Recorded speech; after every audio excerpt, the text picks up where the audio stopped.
Mesdames et messieurs, bonsoir et bienvenue à cette deuxième conférence de la saison 1 de l'Université populaire. Ce soir, mesdames et messieurs, nous entrerons de plein pied dans un monde de tous les possibles. Une diversité insoupçonnée, une zone de mystère. La science a rejoint la fiction. Entrez dans le côté clair, mais aussi dans le côté obscur du monde virtuel. Une expérience sensorielle extraordinaire, extraordinairement sensorielle. On ne panique pas, on ne panique pas. Tout est sous contrôle, restez bien assis sur vos sièges. Deux grands sauveurs érudits de l'informatique viendront nous sauver de cette situation complètement affolante. Qu'on les fasse entrer.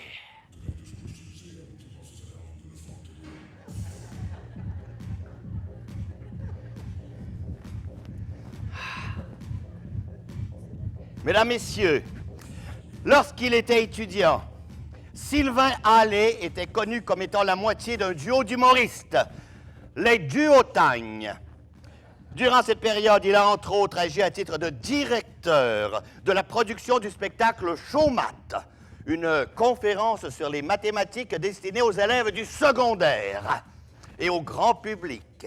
Il a finalement choisi de délaisser les feux de la rampe pour effectuer des études postdoctorales en Californie, s'il vous plaît, puis devenir professeur au département d'informatique et de mathématiques de l'UQAC, où il travaille depuis maintenant 5 ans. Fondateur du laboratoire d'informatique formel de l'UQAC et lauréat de nombreux prix internationaux, le professeur Allais, ici présent, et ses étudiants concentrent leurs travaux sur la vérification, le test et le débogage de systèmes informatiques en tout genre. Monsieur Sylvain Allais.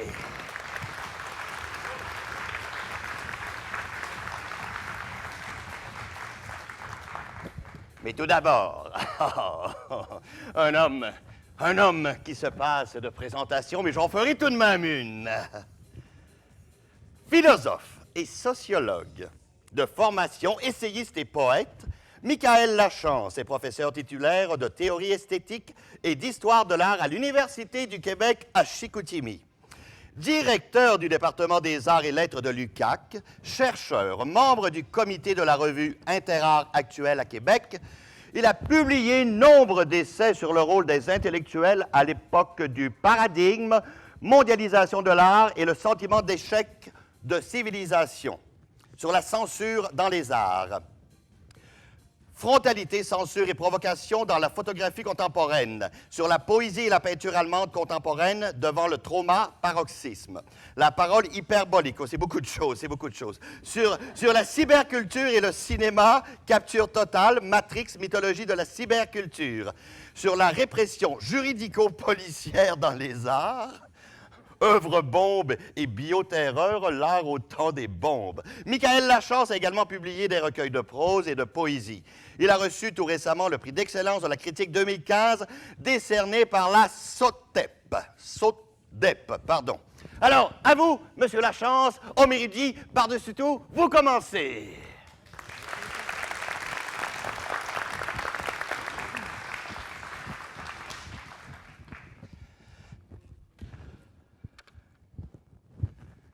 Bonsoir et plaisir de me retrouver ici avec vous pour ce petit moment de réflexion et ce parcours que nous allons faire ensemble dans l'imaginaire de la cyberculture. On pourrait commencer avec une question. D'où viennent nos pensées? C'est-à-dire que je sais, semble-t-il, lorsque je pense, j'ai pensé à quelque chose. C'est une petite voix qui serait en moi, qui me parle, et je me dis toujours, cette voix, je l'aime parce que c'est moi qui pense.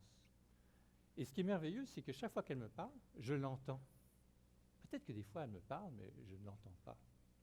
Pourquoi cette voix est toujours là, qui parle en moi, et quels sont les moyens que je me donne de mieux l'entendre? Puis cette voix, elle vient vers moi, puis elle se glisse en quelque sorte dans mon oreille. Mais imaginons seulement que cette voix pourrait aller aussi parler à d'autres. Donc sortir du cadre fermé, privé, de ma subjectivité, ma boîte crânienne, et qu'elle pourrait aller se rendre dans l'esprit des autres. Est-ce que vous avez fermé vos téléphones cellulaires? Je suis juste, bien sûr, hein, parce que vous voyez ce que je dis, très sérieux, donc il ne faudrait surtout pas interrompre cette réflexion philosophique, ça ne se suspend pas, n'est-ce pas? Mais imaginez que lorsque vous pensez et que vous ainsi projetez vos pensées dans l'esprit des autres, vous pourriez projeter des numéros. Ou bien, imaginez aussi que vous auriez en vous un téléphone cellulaire et que lorsque vous pensez des numéros, vous pourriez appeler un numéro, effectivement, vous pourriez vous connecter, n'est-ce pas? Je ne sais pas à travers quel système de communication, mais vous pourrez vous connecter à un réseau qui ne serait pas, si vous voulez, une connexion de surface, où on fait juste dire bonjour, j'arrive, où es-tu, tout ça, mais peut-être qu'on se dirait des choses plus importantes, je ne sais pas, qu'importe en tout cas. Mais on pourrait se connecter sur un réseau où il suffirait de penser un numéro pour effectivement se retrouver dans la tête de quelqu'un d'autre. Oula, est-ce qu'on a vraiment envie de ça? Parce qu'il faudrait vraiment s'assurer d'avoir, si vous voulez, tous les filtres qu'il faut pour que je sache à quel moment ma pensée va vers d'autres, ou dans quel moment des pensées que j'ai seraient des pensées qui me viennent des autres. Peut-être qu'ils ont composé mon numéro. Ils ont mon numéro, comme on dit. Et nous sommes ainsi interreliés. Tout ça semble tout à fait science-fiction, de la science-fiction. Effectivement, il y a de nombreux films, ouvrages de science-fiction, ce qu'on désigne par la cyberculture, et mutuellement. Et un des films qui a vraiment fait sa marque dans l'imaginaire, c'est un film qui s'appelait Matrix, qui dit en quelque sorte que nous n'avons pas d'existence corporelle, on va dire réelle, au fond, que toutes ces expériences qui sont celles de notre corps, notre présence, le lieu, etc., sont une grande théâtralité que nous construisons tous ensemble, parce que tous nos cerveaux sont en fin de compte dans des cuves interreliées, et le monde s'est renversé parce que la technologie n'est pas à mon service, mais c'est moi qui n'est plus finalement qu'une espèce de pile émettrice d'énergie bioélectrique, d'énergie pour faire tourner les machines. Les machines n'ont plus besoin d'essence, de charbon, je ne sais quoi, d'électricité finalement, puisqu'elles ont la bioélectricité qui vient des corps. Donc on va tout relier, les êtres humains, dans un vaste réseau bioélectrique. Et c'est ce qu'on voit ici, un vaste réseau bioélectrique où la société devient une gigantesque ferme qui, ainsi, cultive les personnes, les maintenant dans des capsules, afin de pouvoir extraire de ces gens une énergie, et pas seulement l'imaginaire et les passions et les sentiments que nous projetons dans les images, mais une énergie beaucoup plus fondamentale, une espèce d'énergie corporelle, mais plus que corporelle, plasmique, fondamentale, qui serait exploitée par les machines. Et nous qui sommes ainsi reliés pour nourrir les machines, on serait tous reliés par des câbles, finalement. Et je pense que peut-être qu'ils auraient inventé le sans-fil rendu là. On serait reliés par des câbles, tels qu'on inventerait le monde dans lequel nous croyons être en ce moment, qui serait comme un vaste rêve ou un vaste théâtre que nous partageons, n'est-ce pas? Et puisque nous sommes irréels, et puisque nous ne sommes que de l'information au cœur d'un océan d'information, eh bien, il est tout à fait normal qu'on puisse échanger nos numéros et ainsi se passer des messages d'esprit à esprit, puisqu'au fond, au départ, nous sommes tous reliés, profondément reliés, puisque nous faisons tous partie de cette ferme d'organes qu'est la société qui exploite de la grande biomasse de l'humanité, de quoi faire fonctionner la technologie. Il y a un problème dans toute cette histoire, c'est qu'on présuppose que la société serait assez savante, enfin, une espèce d'hyper-rationalité, si vous voulez, serait assez savante pour créer un système comme celui-là. Or, je suis sûr qu'on n'a qu'à regarder 10 minutes autour de nous, puis on s'aperçoit qu'il n'y a pas beaucoup de rationalité dans ce monde, peut-être plus d'irrationalité, mais peut-être que ça aussi, c'est tout à fait irrationnel de croire que nous serions tous enfermés dans un vaste cauchemar. Voilà à peu près ce que serait la réalité de chacun de nous, enfermé dans une capsule, une espèce de liquide amniotique, et chacun de nous, comme être, serait un être inachevé, un corps larvaire. Mais ça, vous savez, il y a de nombreux philosophes qui ont toujours dit ça, que nous avons à travailler sur nous-mêmes pour nous construire, nous élaborer, et qu'au fond, une société de gens qui ne se construisent pas, qui ne créent pas une image, un imago de ce qu'ils doivent être, qui ne se projettent pas, restent des êtres larvaires qui ne sont là que finalement pour créer une bouillie à travers laquelle une société perdure. Oui, si vous voulez que je vous nomme les gens, parce que c'est important quand même, ça, ce sont des robots qui s'appellent les somnicultos, et c'est eux qui prennent soin ainsi. D'autres gens appellent ça leur télévision ou leur climatiseur.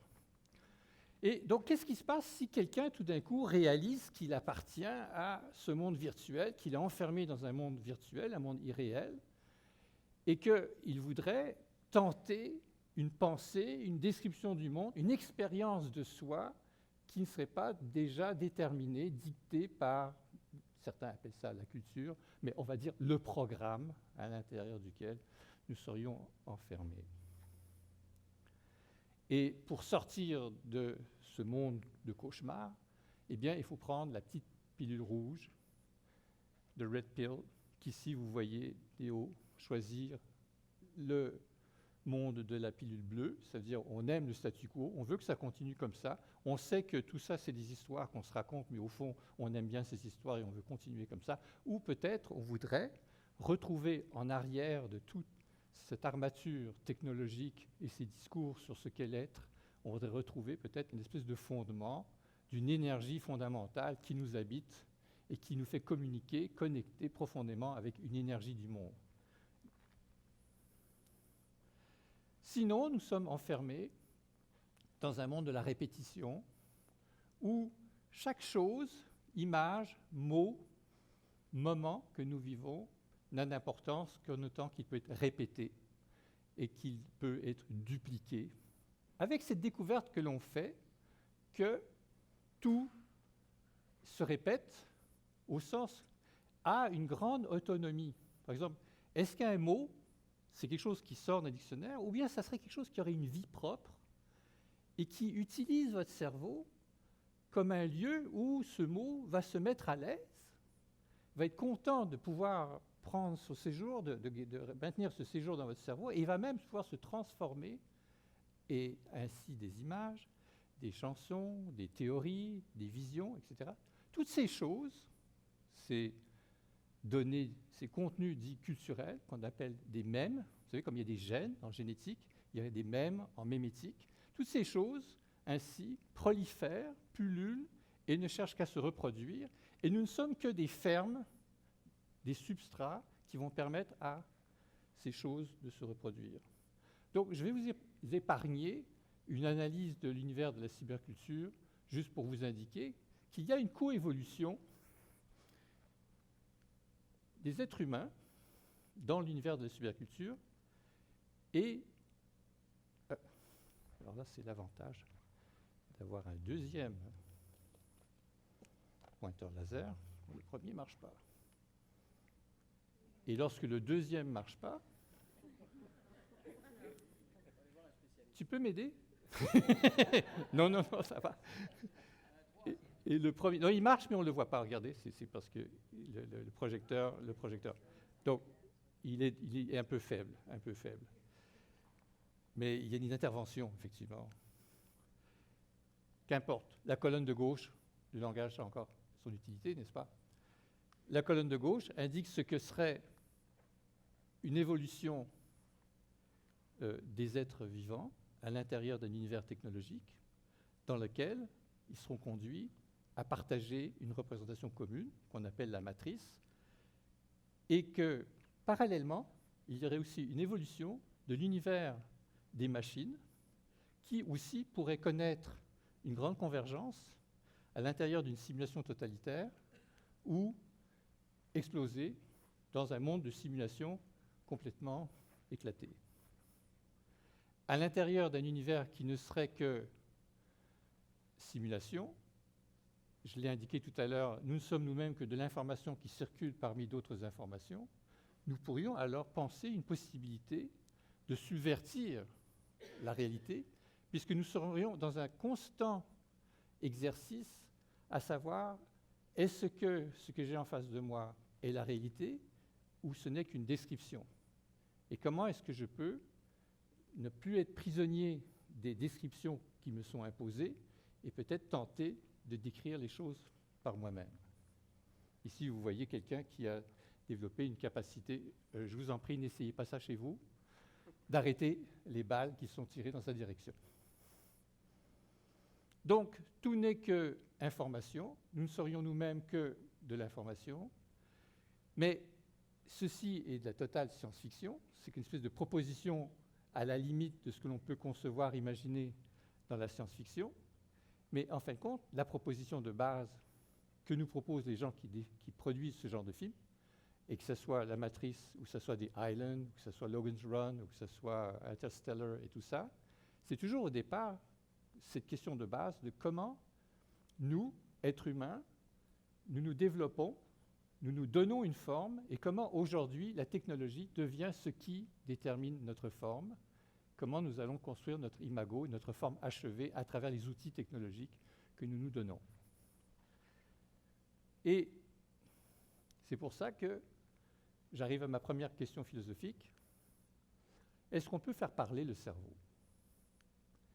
Et si on peut faire parler le cerveau, est-ce qu'il y a un langage de base du cerveau, c'est-à-dire une espèce de code par lequel, lui, le cerveau, parle à mes membres, parle à mes yeux, ou mes yeux parlent au cerveau? Est-ce qu'il y a un code fondamental à travers lequel toutes mes fonctions vitales sont gérées, et puis aussi un code dans lequel je me manifeste à moi-même? Vous savez, cette petite voix dont je vous parlais, cette petite voix qui fait que j'entends et que je me dis « je suis là », peut-être que derrière cette petite voix, il y a ainsi une espèce d'effervescence psychique, corporelle, une effervescence telle que je traduis cette effervescence dans des mots, dans des images, et je me parle à moi-même. Et puis aussi, quelque chose d'assez intéressant, ici, est-ce qu'il y a une sensation de la pensée? Vous savez que tous les philosophes ont dit que non. On dit que la pensée, c'est quelque chose de purement abstrait, et que si vous regardez un concept, ça n'a pas d'odeur, ça n'a pas de couleur, c'est juste abstrait, justement.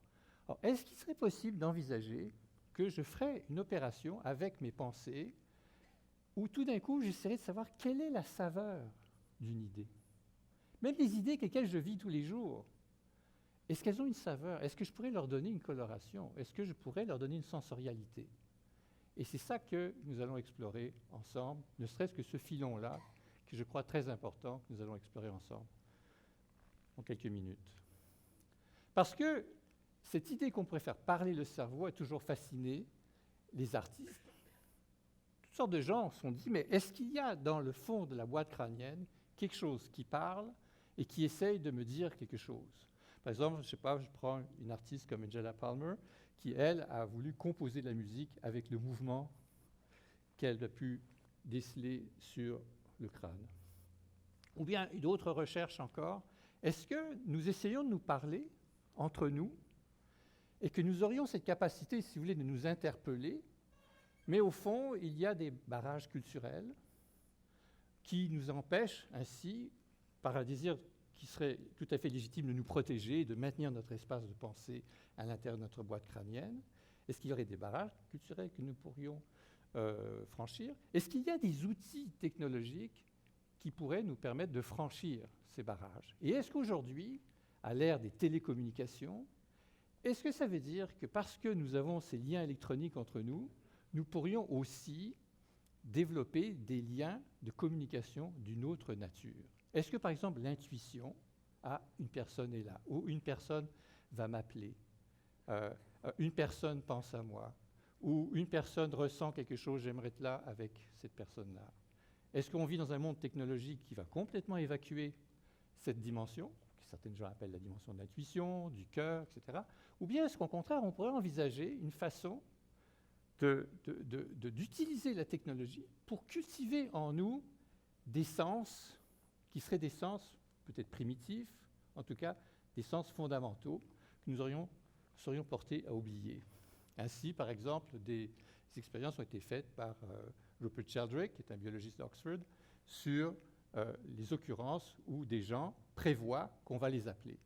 Ou il y a aussi un phénomène que certainement vous connaissez, le fait que les gens pensent que leur cellulaire sonne alors que le cellulaire n'est pas sur eux. Donc il y a toute cette idée qu'avec les nouvelles communications, on va revisiter c'est quoi vivre son expérience psychique et être conscient de ce qu'on pense et des images qui passent à travers notre cerveau et notre capacité de les projeter vers d'autres.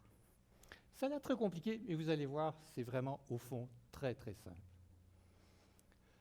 Par contre, il y a des gens, je vous dis c'est très simple, il y a justement des gens qui se sont dit, il y a quelque chose là-dedans, on va créer des grands laboratoires. Par exemple, Sony avait effectivement cette ambition, avec un laboratoire dirigé par M. Sacco, pendant près de 8 ans, d'explorer comment, pendant que d'autres compagnies, et qu'eux-mêmes avaient ce développement des téléphones cellulaires et des moyens de communication, de voir comment d'autres moyens de communication qui seraient plus naturels, spontanés, pourraient être développés en parallèle.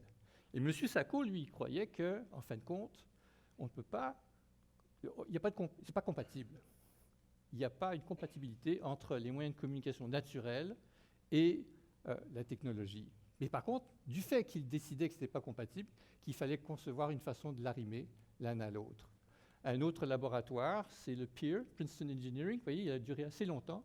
Il a fermé en 2007. Ils se sont dit, bon, finalement, il n'y a rien de rentable, il n'y a rien de profitable qu'on peut développer à partir de ça. Et puis, il y a un labo qui s'appelait Psychic Lab, développé par M. Kahata, qui a commencé en 1991 à développer des casques pour créer des encéphalogrammes de surface, avec ceci de particulier que lui, il a eu comme idée, plutôt que de fermer la boîte, si vous voulez, de mettre ces casques entre les mains des artistes en disant on va voir ce que ces gens-là vont faire avec, et peut-être que les artistes, sans trop le savoir, vont continuer l'expérimentation technologique de façon tout à fait inattendue.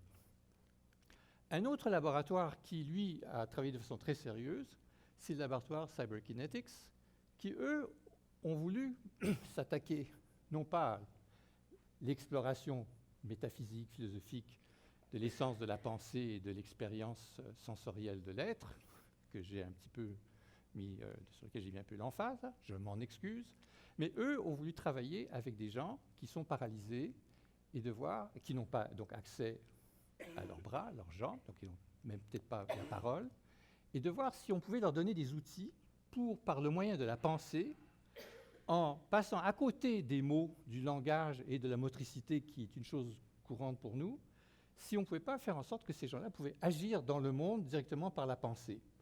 Alors, ils ont implanté cet implant-là, vous voyez, cet implant électronique, à l'intérieur du cerveau du sujet que vous voyez en haut, et cette personne, donc, se trouve à pouvoir, avec sa pensée, diriger le point sur l'écran, et avec pour tâche de rejoindre le point central. Donc, essayez d'imaginer ce qui se passe. Vous avez donc quelque chose qui capte les fréquences magnétiques dans votre tête, mais ce n'est pas gagné, là, parce que cette personne-là ne peut pas lire vos pensées. Okay? Puis elle n'a pas cette capacité d'être à l'écoute de votre pensée. Ce n'est pas comme vous qui entendez vos pensées, ce que je disais au début. Mais néanmoins, elle peut sentir, détecter des variations. On appelle ça des oscillateurs, des variations d'intensité magnétique, et rattacher à ces variations un effet. Alors, ce qui se passe, c'est qu'il y a une période d'apprentissage où une personne découvre elle se concentre très très fort dans sa tête, et puis là, elle sent quelque chose, elle visualise un lieu de sa tête, à l'intérieur de sa tête, et puis là, elle imagine qu'elle peut comme créer une intensité là. Vous voyez? Et puis là, tout d'un coup, hop, ça bouge sur l'écran. Alors, ça marche. Alors, je recherche cette même intensité, vous voyez? Donc, c'est un apprentissage. Et donc, le cerveau devient une espèce de muscle qui n'a jamais servi à rien, sinon qu'à produire une petite voix, ce que je disais au début, qui tout d'un coup devient un espace dans lequel vous pouvez créer des lieux d'intensité, et ces lieux d'intensité-là vont être captés par un appareillage qui va produire un effet sur l'écran et qui va permettre à quelqu'un qui est dans une chaise roulante, ici vous avez un exemple que vous avez certainement vu au cinéma de Locked-in Syndrome, ce qu'on appelle le syndrome de l'emmuré vivant, par exemple, qui va permettre à cette personne-là, par exemple, d'envoyer sa pensée sur les touches d'un clavier et ainsi d'écrire. Dans le cas de ce film-là, la personne communiquait avec le monde extérieur avec un battement de paupières. Mais imaginez que vous pourriez donner à cette personne la possibilité d'aller intervenir dans un écran d'ordinateur et d'écrire juste en regardant les touches du clavier. Vous regardez la touche du clavier, puis vous faites une petite concentration, puis hop, cette petite intensité-là va être captée par l'implant et va faire en sorte que, effectivement, c'est comme si votre curseur avait appuyé sur la touche en question. Bien sûr, il y a dans la science toujours ce beau désir de développer le savoir, mais il y a aussi la société nous apporte son lot de malheurs. Les guerres sont, il faut effectivement l'admettre, un vecteur de développement de la science assez important. Et le DARPA Project, Defense Advanced Research Project Agency, a révolutionné complètement l'apparition des nouvelles prothèses. Ce sont des prothèses où, par la pensée, je ne peux plus, par ma pensée, bouger ma main. Je dis « Ah, ma main est là, je la bouge ». Par contre, je vais reconduire les nerfs et je vais les envoyer sur le muscle pectoral. Et ce muscle pectoral, il est en contact avec des électrodes qui, eux, peuvent envoyer des commandes à un ordinateur qui vont bouger le bras. Donc, je prends les nerfs, vous voyez, à gauche, je les redirige sur la poitrine, je pose un capteur avec des électrodes sur la poitrine et je peux parler à ces électrodes. Il y a encore une fois un apprentissage, parce qu'à un moment donné, il faut que je visualise ces électrodes sur la poitrine et que je sache qu'en me concentrant très très fort pour imaginer que j'envoie de l'énergie à un endroit, que ça va effectivement produire un mouvement. Vous pouvez imaginer que pour quelqu'un qui n'a rien, c'est tellement quelque chose d'extraordinaire qu'on lui donne la possibilité, simplement en visualisant une partie du muscle pectoral, de produire un effet aussi important que de bouger un bras. C'est tout d'un coup le monde que vous rendez à ces gens-là. Hein. Donc, on s'est intéressé pour ce qu'il en est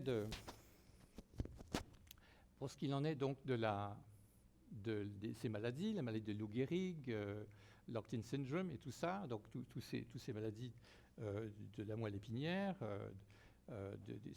ces pathologies neurales. On s'est intéressé, et en cause par exemple l'épilepsie, on s'est intéressé à la possibilité qu'aurait une personne de contrôler l'activité électrique de son cerveau indépendamment du langage et de l'imagerie motrice. Parce qu'habituellement, je projette toujours ma pensée dans le monde, et si je veux avancer, c'est que je suis dans l'espace et je ne me préoccupe pas de la chaîne d'événements qui va se produire dans mon cerveau pour me faire avancer dans l'espace.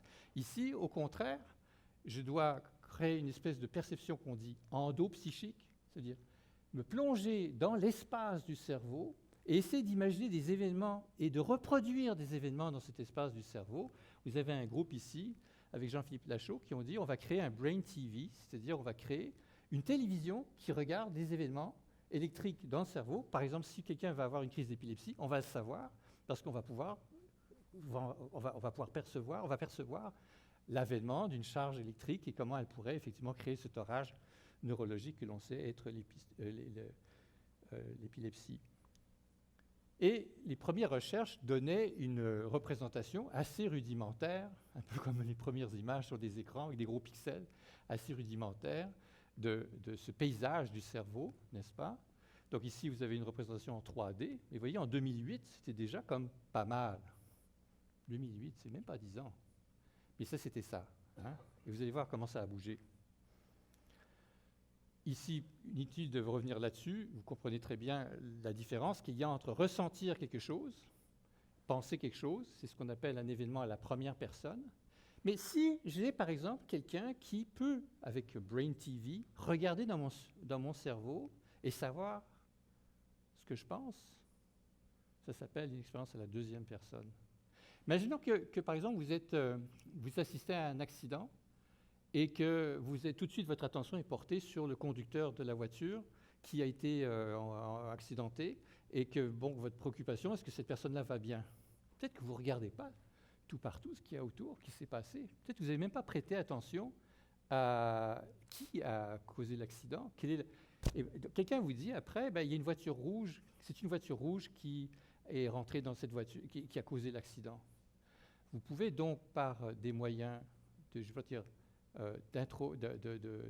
d'examen neurologique, retrouver des empreintes mémorielles de l'événement qui dépassent l'espace de votre conscience et qui fait en sorte qu'on peut retrouver dans ce qu'on appelle des voxels, et donc je ne vais pas trop m'attarder sur ce côté très technique de comment ça se fait, mais qui peut retrouver dans votre cerveau des images que vous-même vous n'aviez pas vues, mais que votre cerveau a emmagasinées en se disant ça pourrait servir, puisqu'on peut concevoir que notre cerveau n'emmagasine quoi. Chacun, vous aurez un chiffre différent, mais peut-être dirons-nous 20%, 30% de l'information que nous engrangeons est effectivement... Si on calculait d'un point de vue informaticien, on parlerait de terabytes d'informations, et on utilise seulement comme 200 millions de mégas. Bien sûr, cette préoccupation de connaître l'activité interne du cerveau, elle préoccupe les gens qui font de la réhabilitation, des gens en médecine, des gens qui veulent soigner des handicapés, mais elle a aussi un potentiel très intéressant du côté de l'industrie du jeu. Et c'est les gens dans l'industrie du jeu, alors j'ai parlé des artistes qui se sont emparés des électroencéphalogrammes, mais aussi les gens de l'industrie du jeu. Par exemple, cette boîte qui s'appelle NeuroSky a développé le premier casque vidéo où vous pouvez conduire votre personnage, votre avatar, justement. Et là encore, il y a un apprentissage, mais comme je l'ai indiqué, plus ou moins rapidement, vous y parviendrez. Vous pouvez tous y parvenir. Vous viendrez à pouvoir contrôler un curseur ou des personnages ou des paramètres, contrôler des paramètres dans votre univers virtuel avec des inflexions, on va les appeler comme ça, des inflexions bioélectriques de votre mental. Alors, est-ce qu'on peut les contrôler? Est-ce qu'on peut les sentir, ces événements bioélectriques dans le cerveau? Est-ce qu'on peut les contrôler? Et est-ce qu'on est sûr aussi que les événements que l'on capte sont vraiment les événements les plus importants, hein? Vous savez qu'il y a beaucoup la métaphore, vous la connaissez, c'est comme si je voulais vous dire qu'est-ce qui se passe dans une auto, comment c'est fabriqué une auto, et là, regardez, j'ai la blouse blanche, il ne manque plus que le stéthoscope, et je mettrai le stéthoscope sur le capot, vroom, vroom, vroom, puis là, je commencerai à décrire le moteur. Ça ressemble à peu près à ça, si vous voulez, les premiers pas de cette introspection neurologique que nous faisons. Puisque quand on met des électrodes sur le crâne, c'est vraiment juste la surface, c'est justement ce qui se passe sur le capot. Ce qui se passe à l'intérieur, on ne le sait pas encore. Mais vous ne pouvez pas imaginer, dans l'espace de 15 ans, les progrès incroyables qu'on a pu faire. Il est vrai qu'il y a 15 ans, on était juste en train de regarder ce qui se passait sur le capot, mais maintenant, on sait pas mal ce qui se passe dans le moteur. Pourquoi? Parce qu'on est parti d'un point de vue vraiment très basique, à savoir, ce qui se passe dans le moteur, c'est des événements bioélectriques, et nous allons établir le code ultime de ces événements-là. L'esprit est un champ d'énergie biomagnétique. Et nous allons, par des phénomènes de neurofeedback, développer une connaissance des événements bioélectriques afin de produire des appareils qui vont permettre de décupler de façon extraordinaire nos moyens de communication. Et ces outils-là, ils n'ont pas besoin, si vous voulez, d'être des appareils qui valent, je ne sais pas moi, comme, vous savez, les imageries à résonance magnétique, ça coûte assez cher comme appareil. Non, vous pouvez acheter regardez, ce système-là, qui s'appelle The Wild Divine, c'est un jeu. Et vous pouvez tout simplement vous connecter au bout des doigts. Nous avons de l'électricité au bout des doigts. Vous pouvez vous connecter avec votre rythme cardiaque et avec ça, vous exercez à modifier votre rythme cardiaque et même à modifier la moiteur, la charge électrique de vos doigts. Et ici, l'exercice, je vous l'ai mis sur la droite, parce que c'est quand même assez sympathique, parce que j'aime bien les métaphores un peu orientalisantes, hein, puisque c'est un petit peu étrange, ce monde-là dans lequel on s'aventure. Alors qu'il y a certains créateurs de jeux, mais même des scientifiques qui trouvent que la meilleure métaphore pour parler de ça, c'est de l'espace. C'est comme aller partir à la découverte du cerveau, c'est comme partir à la découverte de l'espace, ou aller faire un voyage dans un pays oriental très, très, très mystérieux. Donc c'est pour ça que vous avez donc la capacité de focaliser sur la pointe de lumière, vous voyez l'image en bas à droite, et vous la faites monter, et quand vous avez réussi à faire monter cette pointe, mais sans toucher à rien, hein, juste avec un contrôle des paramètres bioélectriques de vos doigts et de votre cœur. Et quand la porte s'ouvre, à ce moment-là, vous rentrez dans une autre étape du jeu, et le jeu ainsi vous fait avancer d'étape en étape dans un univers qui est un univers virtuel, mais oui, qui est un univers du jeu, mais que vous contrôlez avec des fonctions physiologiques que vous apprivoisez chemin faisant. Et je mentionnais que c'était une métaphore d'exploration spatiale. Je trouve ça très, très symptomatique, un peu révélateur, qu'effectivement, par exemple, ici, c'est un jeu où vous devez permettre l'alunissement de Apollo 13, n'est-ce pas? Donc, vous vous concentrez, et ce que vous faites monter et descendre avec votre pensée, c'est une capsule Apollo 13. Dans le jeu s'appelle Brain Master. Vous voyez pourquoi ça s'appelle l'idée de maîtriser le cerveau. Mais c'est ça qui est extraordinaire, c'est que dans les premiers temps, toutes ces recherches-là se faisaient sur un mode, si vous voulez, très...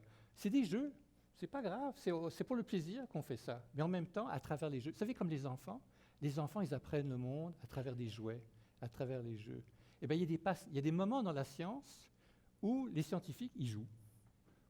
Est-ce qu'on appelle ça déjà des scientifiques? Oui, c'est une espèce de pré-science, là, qui fait qu'on s'habitue, on se familiarise, on se donne des apprentissages. Par exemple, l'IBVA, qui est donc le produit de Karata, ce casque électrocéphalogramme qu'il a donné aux artistes, que je vous disais.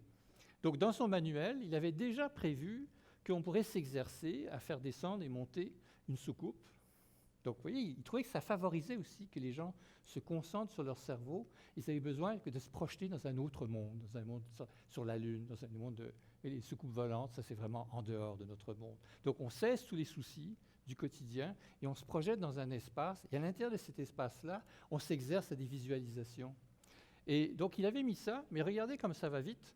On passe d'un simple jeu à des visualisations. Ici, vous reconnaissez certainement le commandant Chris Hadfield, qui, effectivement, premier Canadien qui a marché dans l'espace, le commandant en chef de l'International Space Station, qui est en train, effectivement, avant d'aller sur l'International Station, à travers un dispositif de virtuel, de simulateur de Virtual Flight, donc s'entraîne à ça. Nous parlons ici de quelqu'un de chez nous, n'est-ce pas? Chris Hadfield a été à la base de Bagotville pendant 3 ans, 86, 87, 88, et c'est après qu'il nous a abandonnés et qu'il est allé à Houston et qu'il est allé dans l'espace. Mais vous voyez, regardez ce qui se passe ici, l'image du haut. J'ai mis 2 images parce que celle du haut, c'est un simulateur. Donc c'est quelqu'un qui est dans un simulateur avec un casque et des électrodes, et avec sa pensée, il conduit un avion. OK? Ici, capitaine Lachance, bienvenue à bord du vol, tata. Nous allons voler à 30 000 pieds, et jamais je vais toucher aucune commande. Surtout s'il s'appelle Lachance, vous avez des doutes. Hein? Bon. Et lui, par contre, il est véritablement en train de conduire l'avion, il est à 15 000 pieds, et il a un bloc, justement, il n'a pas un implant à l'intérieur du cerveau, et il a un bloc qui s'appelle Be Alert, X10, et ça, c'est en 2013. Donc, vous voyez qu'on se rapproche. Au début, on jouait à monter et à descendre des petites capsules, et finalement, on réalise quelque chose qui nous permet de penser une espèce de transcendance où nous dépassons nos limites corporelles pour laisser l'esprit. Vous voyez, on reconnaît ici Stephen Hawking, qui a vécu un moment qui était une espèce de moment d'exaltation qu'il a attendu longtemps, qu'il a été donc invité à monter à bord d'un avion dans lequel on a créé gravité zéro. Pendant quelques instants, cet homme qui a vécu toute sa vie avec une contrainte physique épouvantable a vécu ce que ça aurait été de vivre en apesanteur. C'est toute sa vie. Il n'y aurait eu que son esprit qui aurait pu rayonner, et d'ailleurs qu'il a terriblement rayonné, et rayonne encore. Une façon d'aider cette exploration de l'espace mental, c'est aussi la visualisation. Et donc, vous avez des petits jeux qui font que vous regardez comme des orages artificiels, avec des petites particules, ou comme une tempête de neige. Et les poètes faisaient ça depuis toujours. Ils regardaient la pluie tomber, ils regardaient la neige, ils regardaient les cristaux sur les fenêtres. Et curieusement, c'est comme si vous regardez un essaim d'oiseaux qui passe dans le ciel, vous trouvez ça beau. Pourquoi? Peut-être que c'est votre cerveau qui reconnaît quelque chose qui correspond à son fonctionnement. Peut-être que les idées et les images à l'intérieur de notre cerveau fonctionnent comme des essaims d'oiseaux qui se déplacent, n'est-ce pas?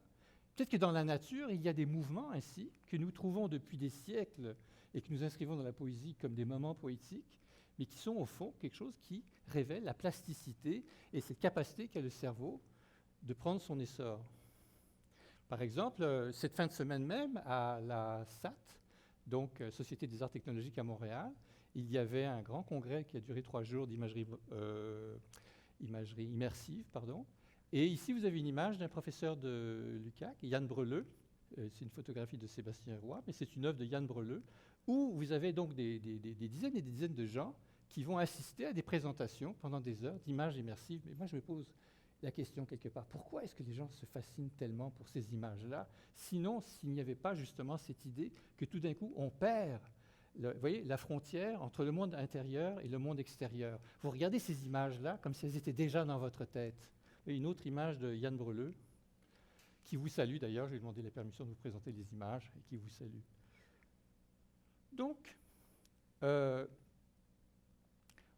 vais donner quelques exemples encore, rapidement, d'interventions artistiques sur cette expérience de la bioélectricité du cerveau. Par exemple, ici, vous avez, en 1996, quelqu'un qui crée des hologrammes et qui invite les gens, en portant un casque, l'image est mauvaise, je m'excuse, de modifier les hologrammes. Mais en fait, compte, l'outil de base qui a vraiment servi aux artistes, c'est le IBVA, dont je vous ai parlé tout à l'heure, et qui présente l'activité de votre cerveau comme des cascades.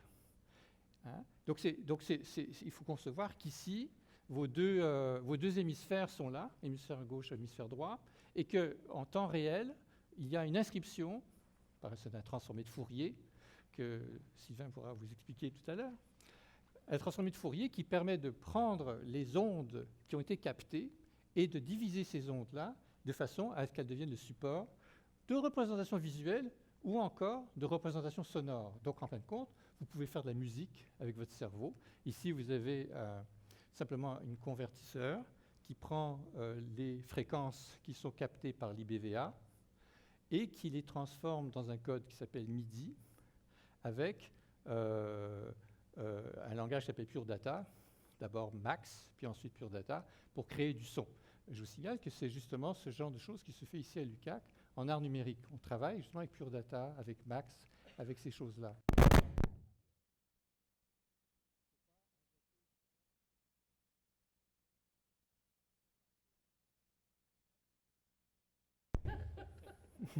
Ok, est-ce que vous m'entendez? Merci. Je ne le referai pas.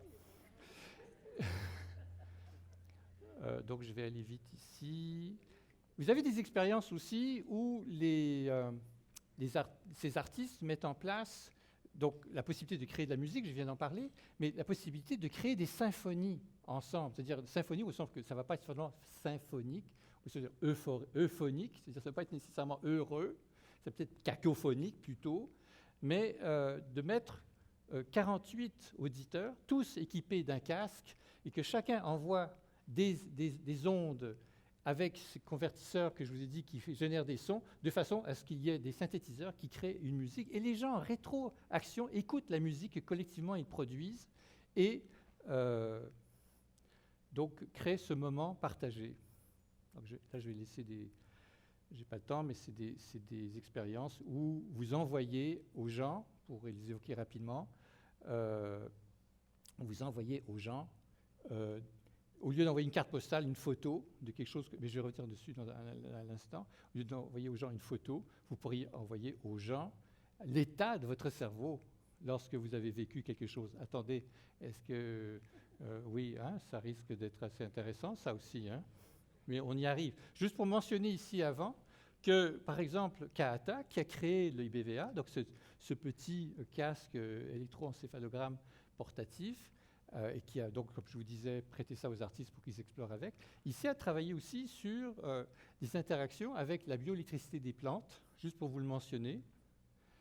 Et il y a eu des expériences, des œuvres, nous on appelle ça des œuvres dans le monde des arts, si vous voulez, des installations, où par exemple, on a capté la bioélectricité d'une plante, on l'a envoyée de New York au Kentucky, et on a généré des sons et qu'on a mis ça dans l'environnement d'un oiseau qui a chanté d'une certaine façon et on a ramené ça. Vous allez me dire, ça ne change pas vraiment le monde. Est-ce que ça a vraiment fait plaisir à l'oiseau? Mais attendez voir ce qui se passe, par contre, lorsqu'on ne fait pas juste communiquer une plante et un oiseau, mais qu'on a deux individus. Et là, je vous demande juste un petit instant de vous concentrer là-dessus. On prend deux personnes, et là, c'est encore le prétexte du jeu, mais regardez comme c'est extraordinaire, où vous avez donc Rajesh Rao, qui regarde l'écran à droite, dans lequel il y a donc un méchant pirate qui envoie un missile. Okay, et lui, donc, avec sa pensée, doit diriger un tir. Le petit canon, il est là au milieu. Okay, il doit diriger le tir sur le missile. Mais il ne peut pas appuyer sur le bouton pour déclencher la salve qui va démolir le missile. Parce que c'est quelqu'un d'autre qui est dans une autre pièce, ou qui peut être dans une autre ville, finalement, grâce à l'Internet, qui est Stoko, qui, lui, porte sur sa tête, non pas un électroencéphalogramme, mais ce qu'on appelle une stimulation magnétique transcrânienne, qui va envoyer des zones magnétiques dans son cerveau, telles que le désir d'appuyer sur le bouton pour déclencher le tir de l'un est transmis à l'autre, et sans qu'il s'en ait conscience, c'est lui qui va appuyer sur le bouton, et qui fait que le missile va être détruit. Ça leur a pris comme 2 jours, et puis ils étaient à chaque fois pile, ça tombait pile. Donc c'est une tâche qui, vous allez dire, c'est assez simple à faire, mais en même temps, vous voyez que c'est assez extraordinaire. C'est un exemple, regardez la date, août 2013, c'est un exemple, le premier exemple de communication directe de cerveau à cerveau. Donc ici, je vous donne l'idée de pouvoir envoyer une carte postale mentale que je viens d'évoquer à l'instant. Des concerts aujourd'hui, il y a des concerts avec des violons, mais il y a des concerts avec des visualisations d'encéphalogrammes. Je passe rapidement. Vous avez aussi des œuvres comme celle-là de Mariko Mori, encore avec cette métaphore, je vous disais, de l'espace du cerveau égale l'espace interstellaire, où vous pouvez monter dans cette petite capsule, vous voyez, et là vous allez vous allonger, et vos ondes mentales vont créer des taches de couleur, et au bout d'une demi-heure, vous allez commencer à voir, vous pouvez bouger ces taches. Vous pouvez, tiens, je voudrais du rouge. Vous pouvez commencer à commander au projecteur la nature des couleurs qui seront projetées et à les faire bouger. Et non seulement vous pouvez faire ça, mais comme les deux casques sont interreliés, vous pouvez faire un ballet des couleurs et des fusions de couleurs avec un partenaire qui vient se mettre à côté de vous. Rapidement. Donc, par exemple, ça, c'est une artiste new-yorkaise qui, elle, concevait que le monde dans lequel elle vit est un monde d'émotions extrêmement compliqué et où les émotions se battent entre elles, rebondissent les unes sur les autres de façon désordonnée parce que nous n'avons pas appris à vivre avec nos émotions, parce que nous n'avons pas cette capacité de les reconnaître. Alors, elle a utilisé un graphe pour permettre d'associer ces émotions à des fréquences neurales et ensuite, grâce à des convertisseurs, comme je vous l'ai indiqué, convertir ces émotions dans des sons. Et ensuite, l'œuvre qu'elle a présentée, ça s'appelle Eunoia. C'est un ensemble, vous voyez, il y a 48. Pourquoi 48? Parce qu'elle aime beaucoup Spinoza, et Spinoza a dit qu'il y a 48 émotions. La philosophie n'est jamais trop loin, il faut gratter un peu. Donc il y a 48 émotions, et donc elle s'est entourée de ces bassins, dans lesquels il y a, sous les bassins, donc remplis de liquide, il y a des haut-parleurs. Les haut-parleurs envoient des sons, et les sons correspondent à différentes émotions, et elle nous parle de cette façon-là. Et elle se parle elle-même, parce qu'il y a ce côté qui correspond à ce côté méditatif qui correspond à cette capacité par la méditation de se transformer soi-même. Nous vivons dans un monde où il y a beaucoup de technologies, où on cherche à changer les choses, changer les autres, mais pas beaucoup de technologies sont pensées pour se changer soi-même. Donc, juste 2 minutes pour terminer. Là, l'inconvénient, si vous voulez, de ces technologies, par exemple, les casques, c'est un peu encombrant. L'imagerie de résonance magnétique, on n'en parle pas, c'est énorme. Donc on se retrouve toujours avec des appareils très lourds, encombrants. Qu'en est-il? Et là, je vous donne des dates, on parle de 2014-2015. Qu'en est-il d'une technologie qui réduit les circuits imprimés à des pots, à des simples, vous savez, comme une membrane, dans laquelle vous avez tous les circuits. Regardez, vous voyez, cette dame, elle a ce qu'on appelle un biotimbre sur le côté de la tempe. Ici, vous avez le système qui permet d'interagir avec le cortex cérébral et établir une communication entre le biotimbre et le cortex. Le biotimbre, il est à gauche. Celui qui est à droite, c'est un biotimbre qui s'occupe du magnétisme et qui permet de percevoir, comme les oiseaux, le magnétisme terrestre, mais je ne parlerai pas de ça tout de suite, ou j'en parlerai pas de toute façon. Mais j'aime vous montrer rapidement, parce que comme les oiseaux, je ne trouverai pas mon vol, ou je ne sais pas. Mais regardez ici à quoi ressemble un timbre. Regardez dans cette petite miniaturisation ce qu'il y a. Il y a quelque chose qui, le EEG est là, l'électroencéphalogramme, le senseur, il est là. Ça capte de la lumière. Et vous avez un oscillateur qui peut envoyer des messages Wi-Fi, donc à des appareils externes qui vont pouvoir capter. Vous avez la capacité aussi de créer un petit point lumineux pour pouvoir repérer si vous mettez ce biotimbre sur un organe. Sur la peau, je sais où il est, mais imaginez que je fais une incision et que je me place, disons, sur le cœur, sur différents organes, et qu'ainsi, en temps réel, je puisse suivre l'évolution d'une maladie ou des émotions ou du sommeil, par exemple. Un enfant, vous pouvez mettre un biotimbre, vous savez si sa respiration est régulière, c'est connecté avec un appareil qui peut tout de suite détecter s'il a une difficulté dans son sommeil, s'il se réveille. Mais surtout, comme je le disais tout à l'heure, ça vous permet aussi de communiquer. Ici, c'est un exemple de comment on place un biotimbre sur le cœur. Mais ça vous permet de communiquer avec le monde extérieur. Et cette communication-là, elle commence de plus en plus à ressembler à la possibilité de projeter la pensée. Ici, vous avez Eric Sorto. Alors, regardez la date, 21 mai 2015. Le 21 mai 2015, suite à un implant qui est mis dans le cerveau de M. Sorto, il a la capacité d'imaginer qu'il va prendre le verre et le bras robotique va chercher le verre. Parce qu'il a un implant souple à l'intérieur de la tête. Et ce que vous avez les deux appareils ici, là, les capteurs que vous avez sur son crâne, sont là pour reconnaître les signaux qui sont envoyés par les implants qui sont à l'intérieur, mais qui sont des implants presque pas invasifs, au sens qu'il n'y a pas un risque pour la santé, c'est extrêmement léger. Et ce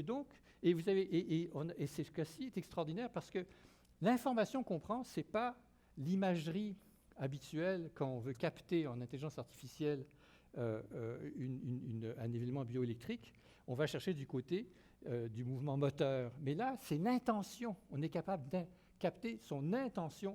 On s'est dirigé vers un autre endroit du cerveau et on peut aller directement dans l'imagination de l'individu, là où il visualise quelque chose. Et donc, lui, il ne peut pas bouger. Il a visualisé qu'il prenait le verre et le robot est allé chercher le verre. C'est assez extraordinaire. Et je vous dis, c'est comme... Et quand Sorto, il a vécu ça, il a donné comme expression, j'étais tellement content. Ce monsieur, ça fait des années qu'il est sur sa chaise. Et vous savez ce qu'il a dit quand il avait enfin vu ce verre arriver, parce qu'il a simplement imaginé qu'il lui a donné à boire. Et il dit, c'était comme si j'étais allé voir les gens dans la salle et je leur avais tous donné un high five comme ça, toute la gang, tellement j'étais content. Je vous remercie beaucoup.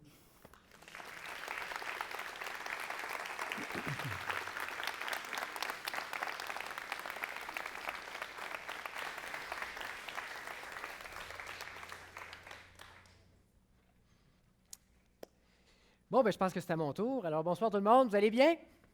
Oui? Bien, pas moi. Excusez de vous le dire, mais je vais prendre 2 minutes avant de commencer pour vous raconter la journée affreuse que j'ai eue. Ça a commencé en me levant. Vous savez, aujourd'hui, à cause de la conférence, il y avait beaucoup de choses à préparer, tout ça. Alors, je me suis dit, il faudrait que je me lève très tôt. Alors, j'ai mis mon réveil à 9h30, 10h.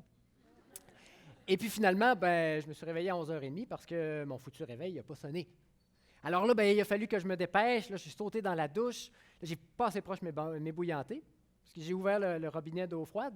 C'était de l'eau chaude qui sortait. Alors là, j'ai ouvert le robinet d'eau chaude, c'était de l'eau froide qui sortait. J'ai fait, mais qu'est-ce qui se passe? J'ai tout fermé les robinets. J'ai compté jusqu'à 5. J'ai tout rallumé. Là, ça marchait. J'ai dit, mais voyons donc, qu'est-ce qui se passe? Je finis par m'habiller, je saute dans mon auto, tourne la clé, il ne se passe rien, tourne la clé. Ça a pris 3-4 fois avant que mon auto finisse par démarrer. Il y a quasiment des voisins qui sont venus pour m'aider. Finalement, j'ai fini par me rendre à l'université, mais je me suis dit, mais mon Dieu, aujourd'hui, j'attire le malheur, ça n'a pas de bon sens. Alors, on avait presque pensé faire un avertissement de sécurité au début de la séance. Là, d'un coup, qu'il y a un autre pépin là, qui arrive, parce qu'on ne sait jamais. Hein? Bon, comme ça, par exemple. Là. Non, non. Pensez-vous vraiment qu'une journée comme ça se peut? Pensez-vous vraiment que tout ça m'est arrivé? Pas vraiment, hein? Mais je peux vous raconter un autre genre de journée qui vous est sûrement déjà arrivé. Hein? C'est le genre de journée où vous manquez un appel parce que votre téléphone gèle sans que vous compreniez pourquoi. Ou ensuite de ça, vous arrivez au travail et puis il y a un de vos collègues qui vient vous achaler parce qu'il dit « T'as pas répondu à mon message ». Puis vous vous rendez compte que vous n'avez jamais reçu son message. Puis quand c'est le temps de partir, vous voulez tout éteindre, puis là, votre ordinateur vous dit « N'éteignez pas l'ordinateur, mise à jour en cours ». Et là, ça vous prend 45 minutes à regarder le petit sablier tourner jusqu'à ce que vous puissiez finalement fermer votre machine puis partir chez vous. Hein? Ça, une journée comme ça, on en a tous déjà vécu une qui ressemblait un peu à ça. C'est à croire que les produits informatiques ont plus de défauts que les produits normaux. Moi, j'ai cette impression-là des fois. Ou en fait, non, je le tourne d'une autre façon. Je me dis, si les autres produits qui nous entourent avaient autant de défectuosité que les produits informatiques, on serait probablement beaucoup moins tolérants. Alors, imaginez, par exemple, si vous aviez une belle maison, mais qu'une journée par semaine, votre maison, vous n'avez pas le droit de rentrer dedans. Non, mise à jour. Alors, votre maison est en train de se mettre à jour. Alors, coudonc, revenez plus tard. Ben non, ce serait inacceptable, évidemment, d'avoir une maison comme celle-là. Mais pourtant, un logiciel qui vous dit pendant 45 minutes, ne m'utilisez pas, je suis en train de me mettre à jour, ça se peut, ça arrive. Écoutez, j'ai même un autre exemple. Ce n'est pas très discret parce que j'ai un super beau extrait audio que vous allez voir en pleine face, mais imaginez si jamais un orchestre symphonique, ça fonctionnait comme un logiciel informatique. J'ai fait un petit extrait audio pour vous montrer ça. Alors, imaginez tout d'abord l'orchestre, sa première année. Il est neuf. Alors, comment il joue? Ah, c'est vrai. Entendez-vous?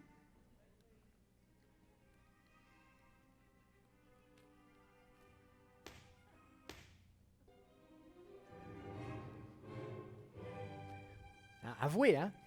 Maintenant, imaginez le même orchestre après 2-3 ans d'utilisation. Là.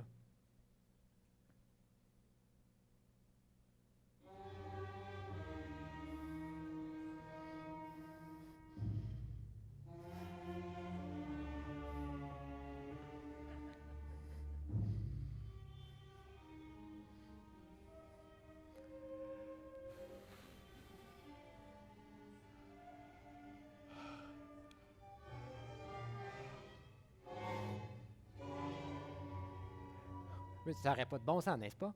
Bien, c'est pourtant un peu ça qui nous arrive avec nos produits informatiques. Hein? On dirait que leur performance se dégrade à mesure qu'on s'en sert, puis à un moment donné, ça ne devient plus utile du tout. Non, mais sans blague, si vous saviez la quantité de pépins techniques qu'on a eu ce soir, pour vrai, là, sans même devoir les inventer, vous ne croiriez pas à ça, vous penseriez que c'est tout stagé. Mais ce n'est pas vrai, c'est tout arrivé, comme par exemple ceci. Bon. Alors, juste pour vous montrer à quel point il y a des gens qui ont le sens de l'humour. Et là, je ne parle pas de moi. Alors, juste pour vous montrer à quel point il y a des gens qui ont le sens de l'humour. Il y a une belle citation que je veux vous montrer. C'est celle d'un type qui s'appelle Jerry Weinberg, et il a dit la chose suivante. Si les constructeurs faisaient des édifices comme les programmeurs écrivent des programmes, le premier pic-bois qui passe détruirait la civilisation. C'est quelqu'un. Et je vous dirais que c'est quand même quelqu'un qui sait de quoi il parle, puisque ce gars-là, c'est un informaticien. Alors, vous voyez que les informaticiens, souvent, on sait rire. Alors, ça, c'en est un exemple. En fait, c'est drôle parce que tous les produits informatiques ont des défauts. Hein? Mais, comme je vous ai dit, on a l'impression qu'ils ont plus de défauts que les autres produits qui nous entourent. Hein? D'ailleurs, petite remarque à cet effet-là, c'est quand même le seul domaine de l'informatique où on a inventé un mot spécial pour parler des problèmes. Est-ce que vous connaissez ce mot-là? Je viens de le dire, bug, évidemment. En fait, tout le monde sait c'est quoi un bug, mais savez-vous d'où ça vient, ce mot-là? Quelques-uns, il y en a qui ne savent pas? En fait, oui, c'est à peu près ça. En fait, ça remonte, c'est presque aussi vieux que l'informatique elle-même. Le bug informatique, en fait, ça remonte aux années 40. La première personne qui a vraiment rendu populaire cette expression-là, c'est une femme qui travaillait pour l'armée américaine qui s'appelait Grace Hopper. Et elle, dans les années 40, travaillait sur un ordinateur qui appartenait à la marine américaine qui s'appelait le Mark I. Et à un moment donné, en faisant fonctionner le fameux ordinateur, il y a une mythe qui s'est introduite dans un des cabinets de l'ordinateur. Vous savez, à cette époque-là, les ordinateurs, ça remplissait des salles plus grandes qu'ici. Et finalement, quand on a fini par trouver le problème, on a dit, voilà, c'est un bug, parce que bug en anglais, ça veut dire insecte, donc c'est un insecte qui a causé le problème. Et finalement, c'est un terme qui en est venu à désigner n'importe quel problème informatique, et pas seulement des problèmes de nature physique, là, où c'est quelque chose qui s'est introduit dans du matériel pour le faire mal fonctionner. Alors, Grace Hopper, dans son cahier de bord de cette journée-là, en 1947, a écrit, vous voyez, à 15h45, relais numéro 70, panneau F, il y avait une mythe dans le relais, First actual case of bug being found, donc première occurrence d'un bug qu'on a trouvé. Alors, on remonte à peu près à cette époque-là, l'utilisation du mot bug informatique, et vous voyez que même pour la postérité, on a gardé la mythe avec du papier collant pour être sûr qu'on s'en souvienne. Donc, le mot bug remonte à peu près à cette époque-là. Mais vous savez, maintenant, le mot bug, c'est rendu dans le langage populaire. Tantôt, je vous ai posé la question, tout le monde savait ce que c'était un bug. Et en fait, j'ai toutes sortes d'exemples dans les médias où on utilise le mot bug à toutes sortes de fins. Par exemple, Michel Bergeron qui nous dit « Dans le camp des Rangers, le gros Rick Nash me bug un peu. » Ou encore, mais vous savez, ce n'est pas limité seulement aux sportifs. Notre Céline Galipeau qui dit dans un reportage « Alors, un léger mécontentement de quelques semaines ou un véritable bug de l'euro ?» Alors, je vous signale qu'en passant, l'euro, c'est de la monnaie. Alors, si le jour où ça bug, appelez-moi parce que franchement, je ne vois pas comment ça pourrait arriver. Mais vous voyez donc que le mot bug s'est rendu tellement répandu que n'importe qui s'en sert pour désigner quelque chose qui ne marche pas. Et puis, des bugs en informatique, il y en a eu. Je vous en montre un exemple ici. Ça, c'est, je ne sais pas si vous reconnaissez d'où ça vient, cette image-là.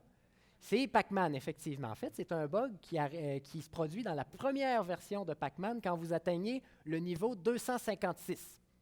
Bon, déjà, pour atteindre le niveau 256, il ne faut pas que vous ayez beaucoup de passe-temps. Mais quand même, si vous finissez par vous rendre là, c'est ça votre récompense. Vous arrivez avec un écran qui est de la bouillie pour les chats, et en fait, rendu là, il n'y a plus moyen de jouer. La seule chose à faire, c'est d'éteindre le jeu puis de recommencer au niveau 1. Et là, vous en avez pour 4 heures avant de retourner là. Mais bref, vous voyez que même à l'époque, au début des jeux vidéo, on avait quelques exemples de bugs notoires. Si vous avez utilisé un traitement de texte récemment, vous avez peut-être déjà vu une image comme celle-là, qui est une espèce de fenêtre qui vous dit que votre traitement de texte favori, ou pas, vient de planter et que vous risquez peut-être de perdre ce que vous avez fait dans la dernière heure. Si vous avez été moins chanceux, vous avez peut-être déjà vu un machin comme ça aussi. On a même donné un nom à cette image-là, c'est ce qu'on a appelé l'écran bleu de la mort. Donc en anglais, c'est le blue screen of death, parce que quand ça arrivait, dans certaines vieilles versions de Windows, vous étiez foutu. En gros, tout ce qui restait à faire, c'était de tirer sur la prise de courant et de vous sauver en courant, parce qu'il n'y avait vraiment rien d'autre à faire pour sauver votre travail. Alors ça venait dire qu'en gros, tout ce que vous veniez de faire, si vous ne l'aviez pas sauvegardé, c'était fichu. Alors, vous voyez qu'il y a des exemples. Est-ce qu'il y en a qui sont des fans de produits Apple ou qui utilisent des produits Apple ici? Oui, il y en a quelques-uns, soyez pas gênés, c'est pas grave. Mais il y a des gens qui disent que les produits Apple, ça ne plante pas autant que les autres. Ou du moins, ça ne plante pas de la même façon.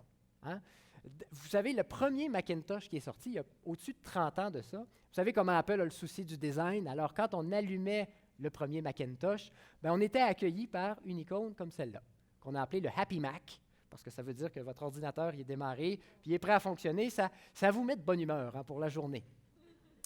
Mais je vous ai dit, un Mac, ça plante comme tous les autres ordinateurs. Alors quand ça plantait, vous aviez plutôt cette image-là, qu'on a appelé le Sad Mac, donc le Mac triste, qui vous indiquait une espèce de message d'erreur incompréhensible, mais qui au moins vous montrait un joli petit dessin pour vous faire comprendre que vous aviez perdu la dernière heure de votre travail. Il me semble que ça passe mieux avec un petit dessin qu'avec un écran bleu de la mort. Mais bon, c'est peut-être mon opinion personnelle.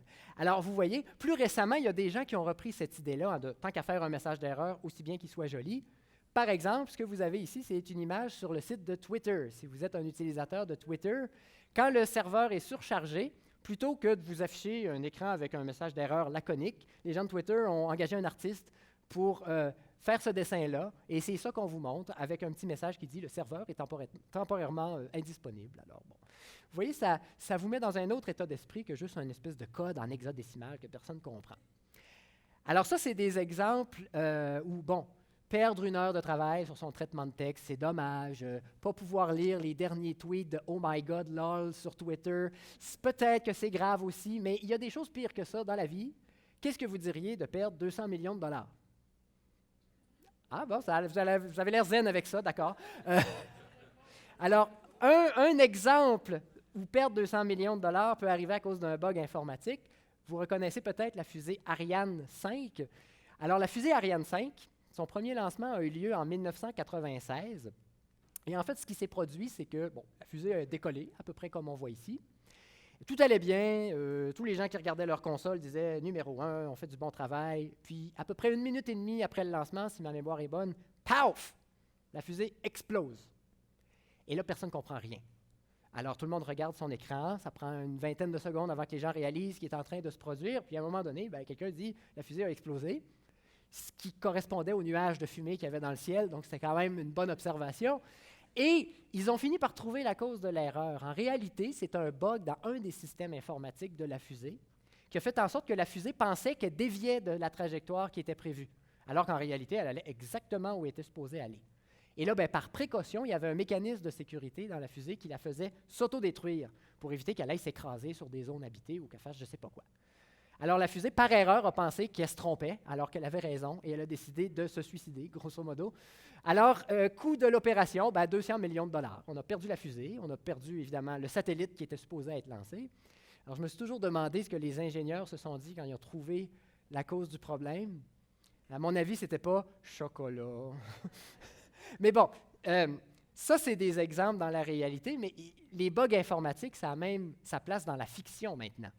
Hein, tout à l'heure, Michael parlait du film La Matrice. Je ne sais pas si vous vous rappelez, ceux qui ont vu le film La Matrice, qu'à un moment donné, dans ce film-là... Ah non, excusez. Avant ça, dans la fiction, il y a Bugs Bunny. Moi, je la trouvais drôle. Bon, donc, dans La Matrice, à un moment donné, le personnage de Neo, qui est le personnage principal du film, il voit passer un chat 2 fois de suite dans le même cadre de porte. Puis il dit ça à quelqu'un d'autre dans le film, il dit « Il me semble que je viens de voir ce chat-là ». Puis il y a quelqu'un qui explique que c'est parce que c'est un bug dans la matrice que le chat est passé 2 fois de suite. Donc vous voyez, un exemple de bug. Mais les cinéphiles d'entre vous vont sûrement se rappeler de l'exemple le plus célèbre de bug informatique au cinéma. Je ne sais pas si vous pensez à la même chose que moi. Ah, 2001, l'Odyssée de l'espace, le film de Stanley Kubrick, avec le fameux ordinateur HAL 9000, avec sa lentille rouge qui regarde partout puis qui sait tout. Et je ne sais pas si vous vous rappelez de l'histoire, mais dans le film, l'ordinateur qui est supposé être infaillible, à un moment donné, il perd les pédales et puis il se met à tuer tout l'équipage, un par un. Alors, moi, quand j'ai vu ce film-là, j'avais 9 ou 10 ans, là, j'ai été terrorisé après ça. Aussitôt que je voyais quelque chose qui flashait rouge, je me cachais parce que j'avais peur qu'il y ait un ordinateur qui me regarde. Donc, ça, c'est des exemples dans la fiction.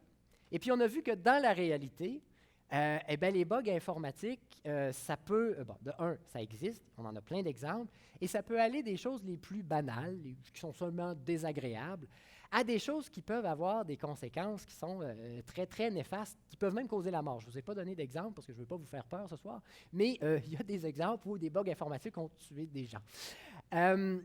Alors, tout ça pour dire que juste pour vous donner un exemple financier des bugs informatiques, il y a une étude de 2013 de l'Université Cambridge qui a calculé que le coût des bugs informatiques, c'était environ 300 milliards de dollars par année, que ça coûtait à l'économie en perte de productivité, en tout ce que vous voulez, 300 milliards par année.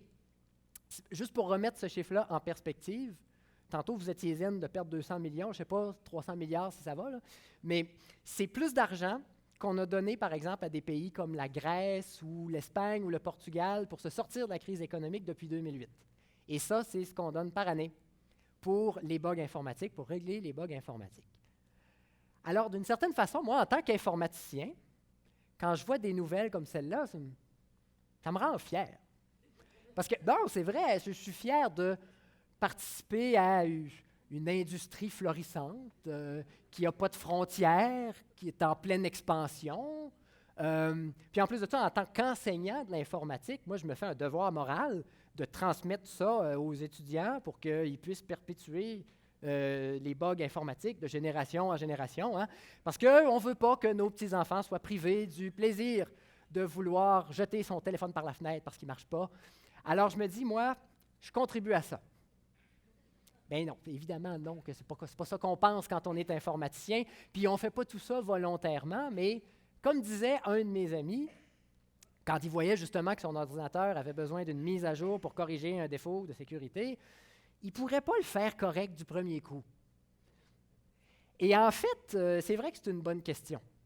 Mais pour comprendre exactement pourquoi, parce que pour un informaticien, c'est évident qu'on ne peut pas faire ça correct du premier coup, mais pour quelqu'un qui n'est pas un spécialiste, ça prend quand même 2-3 concepts pour savoir un peu pourquoi c'est aussi difficile de faire des logiciels qui ne sont pas buggés. En fait, il y a... Oh, excusez. Là, je m'apprête à dire quelque chose d'un peu plus sérieux. Alors, est-ce qu'on pourrait apporter l'accessoire, s'il vous plaît? Ah non, pas celle-là. Ça ferait pas très... je peux bien l'essayer, là, vous allez bien voir que c'est... Si je veux dire quelque chose de sérieux, c'est pas ça que ça me prend, là. OK. Ben non, un sarrau, évidemment. Hein, vous avez remarqué, quand quelqu'un dit quelque chose puis qu'il y a un sarrau, ça a toujours l'air plus sérieux que s'il dit sans sarrau. Alors, je me suis dit, je vais faire la même chose. Alors donc, vous êtes prêts? Eh bien, tester un programme informatique, c'est long.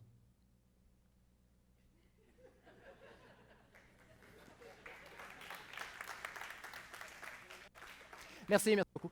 Non, vous allez dire que c'est un peu évident ce qu'il vient de dire là, mais en fait, c'est plus profond que ça en a l'air, OK? J'ai dit que c'était sérieux, mais pas que c'était profond, mais c'est plus profond que ça en a l'air. En fait, pour remettre les choses en perspective, il faut comprendre qu'est-ce que c'est un programme informatique. Vous avez peut-être déjà entendu des gens qui disent un programme informatique, c'est un peu comme une recette de cuisine. Quand on essaie de vous expliquer ça, vous avez une série d'étapes à suivre, un peu comme dans une recette. Faire ceci, faire cela. Et puis, à la fin, ça vous donne un résultat. Donc, les gens disent un programme, c'est un peu comme une recette de cuisine. Mais ce n'est pas tout à fait vrai. Parce que dans le cas d'une recette de cuisine, vous avez une seule séquence possible pour faire les choses. Hein. Vous faites les étapes. Vous ne commencez pas par mettre le truc dans le four avant d'avoir mis les choses dans le moule. Bon, il y a une seule façon de faire la séquence d'opération. Puis normalement, dans une recette de cuisine, il y a un seul résultat. Ça donne toujours la même chose à la fin. En tout cas, si vous êtes un bon cuisinier, ça donne toujours la même chose à la fin. Mais je connais des gens qui c'est un petit peu variable. Là. Donc, en réalité, ce n'est pas tout à fait une recette de cuisine. Un programme informatique, c'est plutôt, moi, ce que j'appelle un livre dont vous êtes le héros. Alors, vous connaissez-vous ça? J'en ai un exemple ici. Donc, un livre dont vous êtes le héros, c'est ce genre de livre où vous avez une quête en tant que personnage magique à l'intérieur du livre. Et là, à différents moments dans le livre, vous avez des décisions à prendre. Par exemple, on vous dit, vous êtes sur le bord d'une rivière et vous devez la traverser.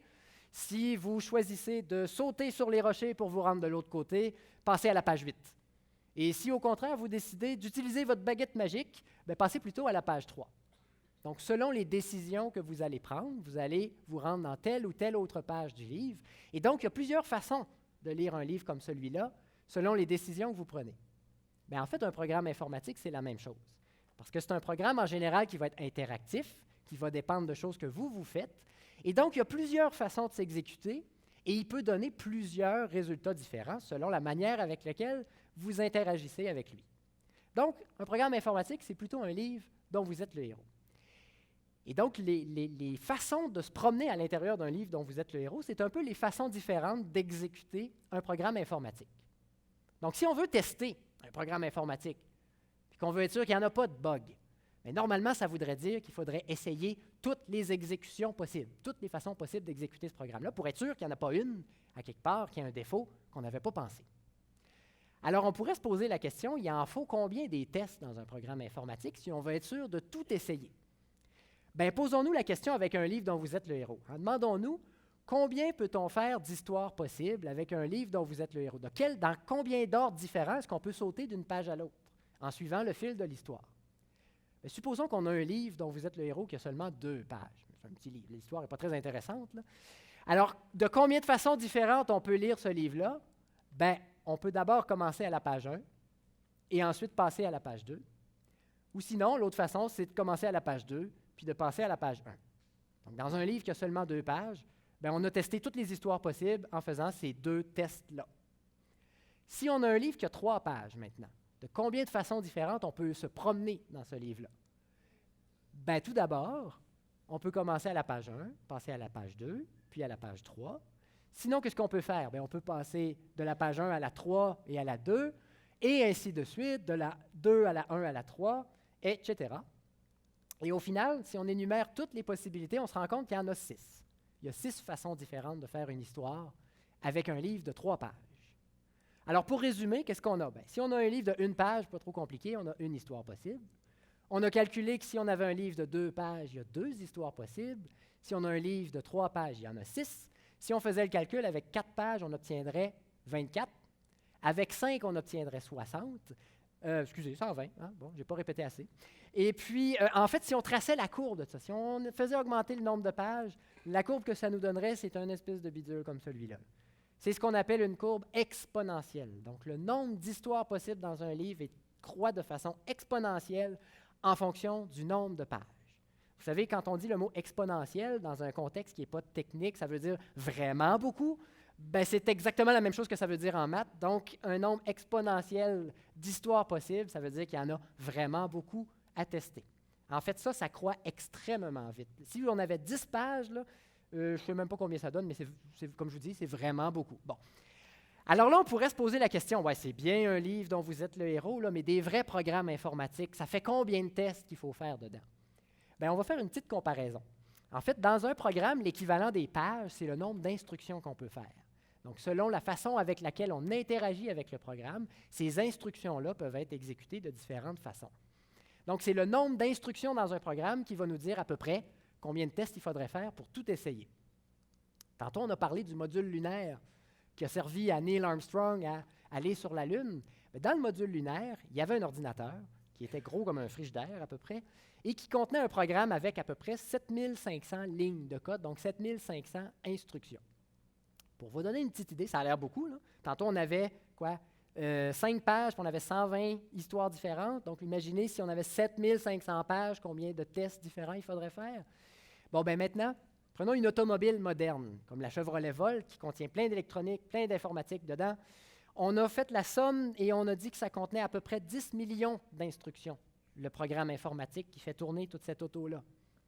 Et là, vous vous demandez peut-être, ouais, un truc comme Windows, ça a combien de lignes de code? Bien, j'ai les chiffres pour Windows 7. Et dans le cas de Windows 7, c'est 50 millions de lignes de code à peu près qu'on estime la taille. Donc, imaginez, si on a dit tout à l'heure que le nombre de tests à faire croissait de façon exponentielle en fonction du nombre d'instructions dans notre programme, combien de tests différents il faut faire pour essayer tous les ordres possibles de 50 millions d'instructions? Ah, ce serait très long. C'est vraiment très long. Et comme en informatique, tout est dû pour la veille, hein, bien, on a rarement le temps d'essayer toutes ces exécutions-là. En fait, si vous pouviez faire un test à la seconde, ça vous prendrait l'âge de l'univers pour essayer toutes les exécutions possibles du logiciel. Si on pouvait faire 1000 tests à la seconde, ça prendrait encore l'âge de l'univers. Ce n'est pas vraiment une grosse différence d'aller 1000 fois plus vite dans ce contexte-là. Donc, ça vous donne une idée. Hein? On ne peut pas vraiment essayer tous les tests possibles. Donc, qu'est-ce qu'on fait quand on développe un logiciel? Bien, il faut choisir, avec le temps qu'on a, quels sont les tests qu'on va faire. On choisit les parties du système qui sont peut-être les plus propices à avoir des problèmes, celles qui sont les plus importantes, ou les scénarios qui sont les plus susceptibles d'être effectués par un utilisateur, mais on n'a pas le choix. Il faut faire des choix. Bon, c'est une drôle de phrase, là, mais bon. Il faut choisir qu'est-ce qu'on va tester parce qu'on n'a pas assez de temps. Et là, ce n'est pas juste de la paresse, vous voyez, c'est un argument mathématique. On n'a pas assez de temps pour tout essayer. Donc ça, c'est la première grande vérité. Tester un programme informatique, c'est long. Donc tout essayer, en général, si vous avez un système qui est d'une taille raisonnable, ce n'est pas possible. Donc, il faut essayer de trouver d'autres moyens si on veut trouver des bugs que de juste faire des tests parce qu'on n'aura pas assez de temps. Je fais une petite digression. Je vais vous poser... Ah oui, c'est vrai, je ne vous ai pas dit, mais on peut comparer... Supposons qu'on comparait le nombre d'instructions dans un programme au nombre de neurones dans le cerveau d'un animal. Donc, si on disait, par exemple, que le module lunaire, son nombre de neurones, son nombre de lignes de code correspondait à peu près au nombre de neurones du cerveau d'une souris. Bien, à ce moment-là, celui de la Chevrolet Volt, le nombre de lignes de code correspond proportionnellement à la taille du cerveau d'un dauphin. Et vous avez deviné que dans le cas de Windows, proportionnellement, on correspond au cerveau humain. Donc, c'est extrêmement complexe. Vous voyez la différence en à peine 50 ans dans la complexité des programmes qu'on est en train de fabriquer. Bon, ma petite digression maintenant, je vous pose un problème un peu mathématique, mais vous allez voir, ce n'est pas trop sorcier. Imaginez que vous avez un rail de chemin de fer, comme celui-là, sur lequel vous avez 2 locomotives qui s'en vont l'une vers l'autre. Et entre les 2 locomotives, vous avez un escargot. Pauvre escargot qui se promène entre les 2 locomotives. Donc, il part de une, puis là, il s'en va, puis il rentre, puis il s'en va vers l'autre. Une fois qu'il est rendu à l'autre, il revient. Et il fait ça, forcément, jusqu'à ce que les locomotives vont se toucher. Et là, qu'est-ce qui arrive à l'escargot? Je ne veux pas le savoir. Alors, imaginons, pour fixer les données du problème, que vos 2 locomotives sont séparées par 10 km au départ et que chacune s'en va à 1 km à l'heure. Une vers la gauche, puis l'autre vers la droite, et que votre escargot s'en va à 2 km à l'heure. Oui, l'escargot va plus vite que les trains, mais je n'ai pas dit que c'était un problème réaliste. Bon. Et là, je vous pose la question suivante. Quelle distance est-ce que l'escargot va parcourir avant que les 2 trains se touchent? Alors, je vous laisse réfléchir. Je vais aller prendre un café. Non, ce n'est pas vrai. Alors, il y a quelqu'un qui nous a dit 10. Alors, on va voir si c'est vrai. En fait, pour vérifier la réponse, j'ai une façon à vous proposer. J'ai regardé sur Internet et puis je me suis rendu compte qu'une locomotive, ça coûte à peu près 2 millions de dollars. Alors, je me suis dit, tiens, on pourrait s'acheter 2 locomotives, chacune à 2 millions de dollars. Ensuite de ça, sur eBay, c'est possible d'acheter des rails de chemin de fer. Alors, on m'a dit qu'un kilomètre de rail de chemin de fer, ça coûte à peu près 1 million. Donc, on a besoin de 2 rails pendant 10 km de long. Ça nous fait à peu près 20 millions de dollars, mais le type sur eBay m'a dit que si je lui en achetais autant, il pourrait me faire un prix. Je pourrais peut-être l'avoir pour 18. Mais bon, on s'en sort avec 20. Et ensuite de ça, ça nous prend un escargot. Alors, je suis allé voir à l'animalerie, j'en ai vu un pour 3,90 $. Ce qui veut dire que pour résoudre le problème, on pourrait s'en tirer pour 24 3,90 $. Il suffit d'acheter tout ça, de faire le setup, puis ensuite de ça, de démarrer les locomotives et de suivre l'escargot avec un galon à mesurer pour vérifier quelle distance il va faire jusqu'à ce que les locomotives se touchent. Qu'est-ce que vous pensez de mon plan? J'ai entendu. C'est bien. Ben non, c'est un peu ridicule de procéder comme ça, parce que si vous avez un papier, un crayon ou juste un peu de jugeote, vous allez probablement procéder d'une autre manière, qui est la suivante. Vous allez dire, d'accord, la position du premier train, si on numérote les kilomètres à partir de gauche en faisant 1, 2, 3 jusqu'à 10, la position du premier train après t heures, c'est 1 fois t parce qu'il va à 1 km à l'heure. Celle du deuxième train, il s'en va dans l'autre sens puis il part de 10. Donc, ça va être 10 fois 1 moins t. Et là, ce qu'on veut savoir, c'est à quel moment les 2 trains vont se rencontrer. Autrement dit, si vous vous rappelez un peu de votre arithmétique, c'est quoi la valeur de t qui va faire en sorte que les 2 côtés vont être égaux? Les trains vont être au même endroit. Donc, vous mettez les 2 équations égales, et là, si vous simplifiez, vous arrivez à t égale 5. Donc, les trains vont se toucher après 5 heures.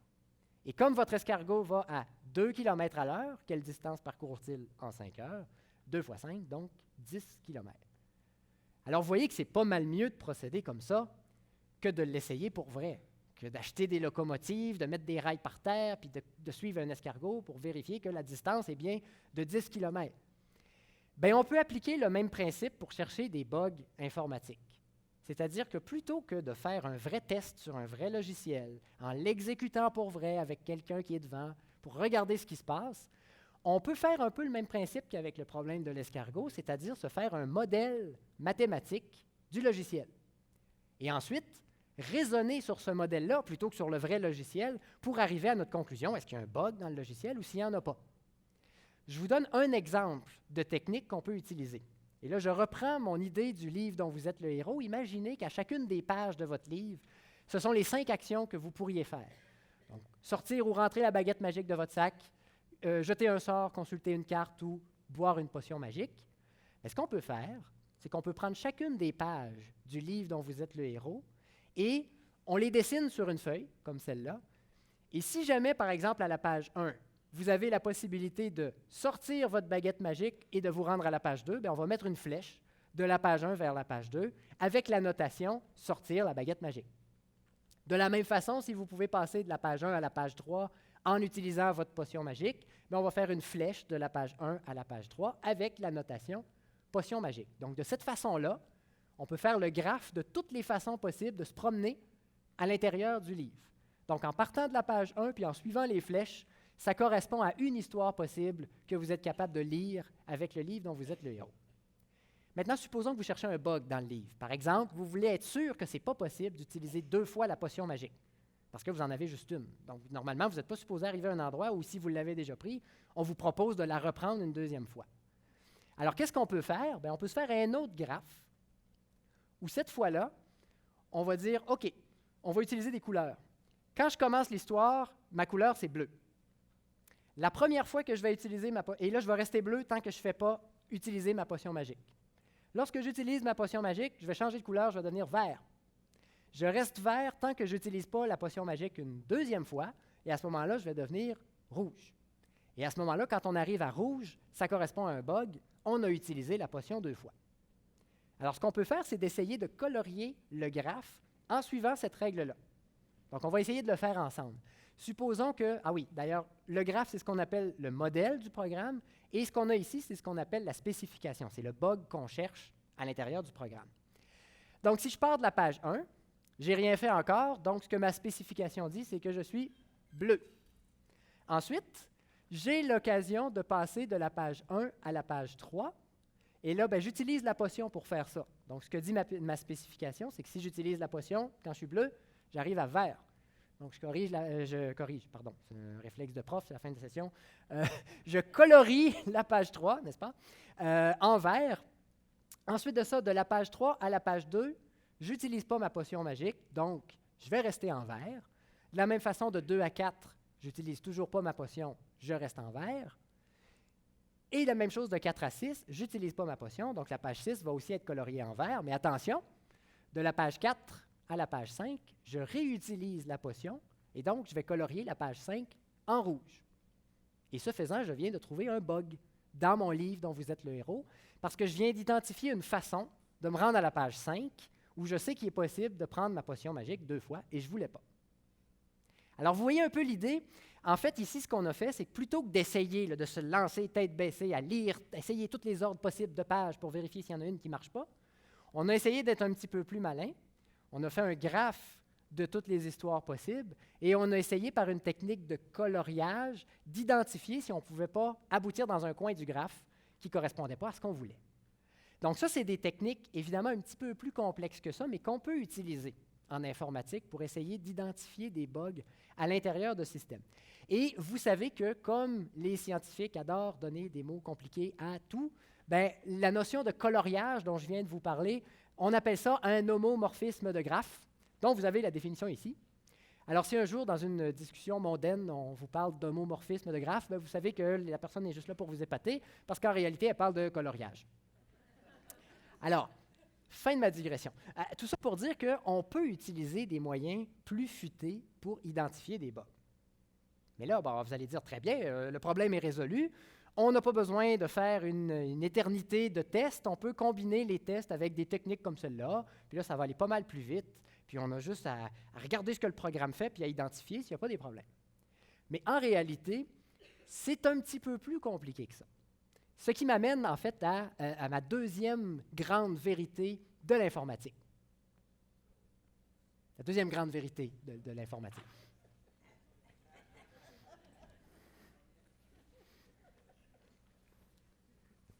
Merci. Bon, vous êtes prêts?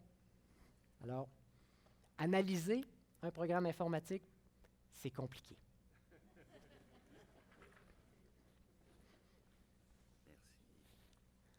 Vous n'en reviendrez pas à quel point vous allez avoir appris des choses ce soir. Alors, bon, qu'est-ce que je veux dire encore par là qu'analyser un programme informatique, c'est compliqué? Bien, c'est qu'en fait, de prédire ce qu'un programme va faire seulement en le regardant, un peu comme j'ai fait avec mon problème de coloriage, là, sans l'exécuter pour vrai, c'est vraiment pas évident. Dans mon exemple, c'était simple, mais pour un vrai programme informatique, c'est vraiment pas évident. Pour vous donner une idée du défi, c'est un peu comme si je vous donnais les plans d'une machine. Vous avez juste les plans avec toutes les pièces. Vous n'avez pas le droit de construire la machine et vous devez me dire ce qu'elle fait. Ben, c'est un peu ça. D'essayer d'identifier des bugs par les techniques d'analyse dont je viens de vous parler, c'est un peu le même problème. Ça peut devenir rapidement compliqué, même si ça a priori le potentiel d'être un peu plus efficace. Et là, encore une fois, pour bien comprendre ce que je veux dire par analyser un programme informatique, c'est compliqué. On va prendre un exemple très simple de programme informatique. Je ne vous parlerai pas de machin truc MySQL, .NET++, machin. On va prendre un programme qui va manipuler seulement des carrés noirs et des carrés blancs. Hein? C'est pas que je vous sous-estime ce soir, mais je me suis dit que bon, il commence à être tard, alors on va regarder ça simple. Alors, on a un programme qui va juste considérer une grande ligne comme ça, de carrés qui peuvent être chacun soit noirs ou blancs. Et pour décider comment on va colorier les carrés, on va se donner des espèces de règles comme ça.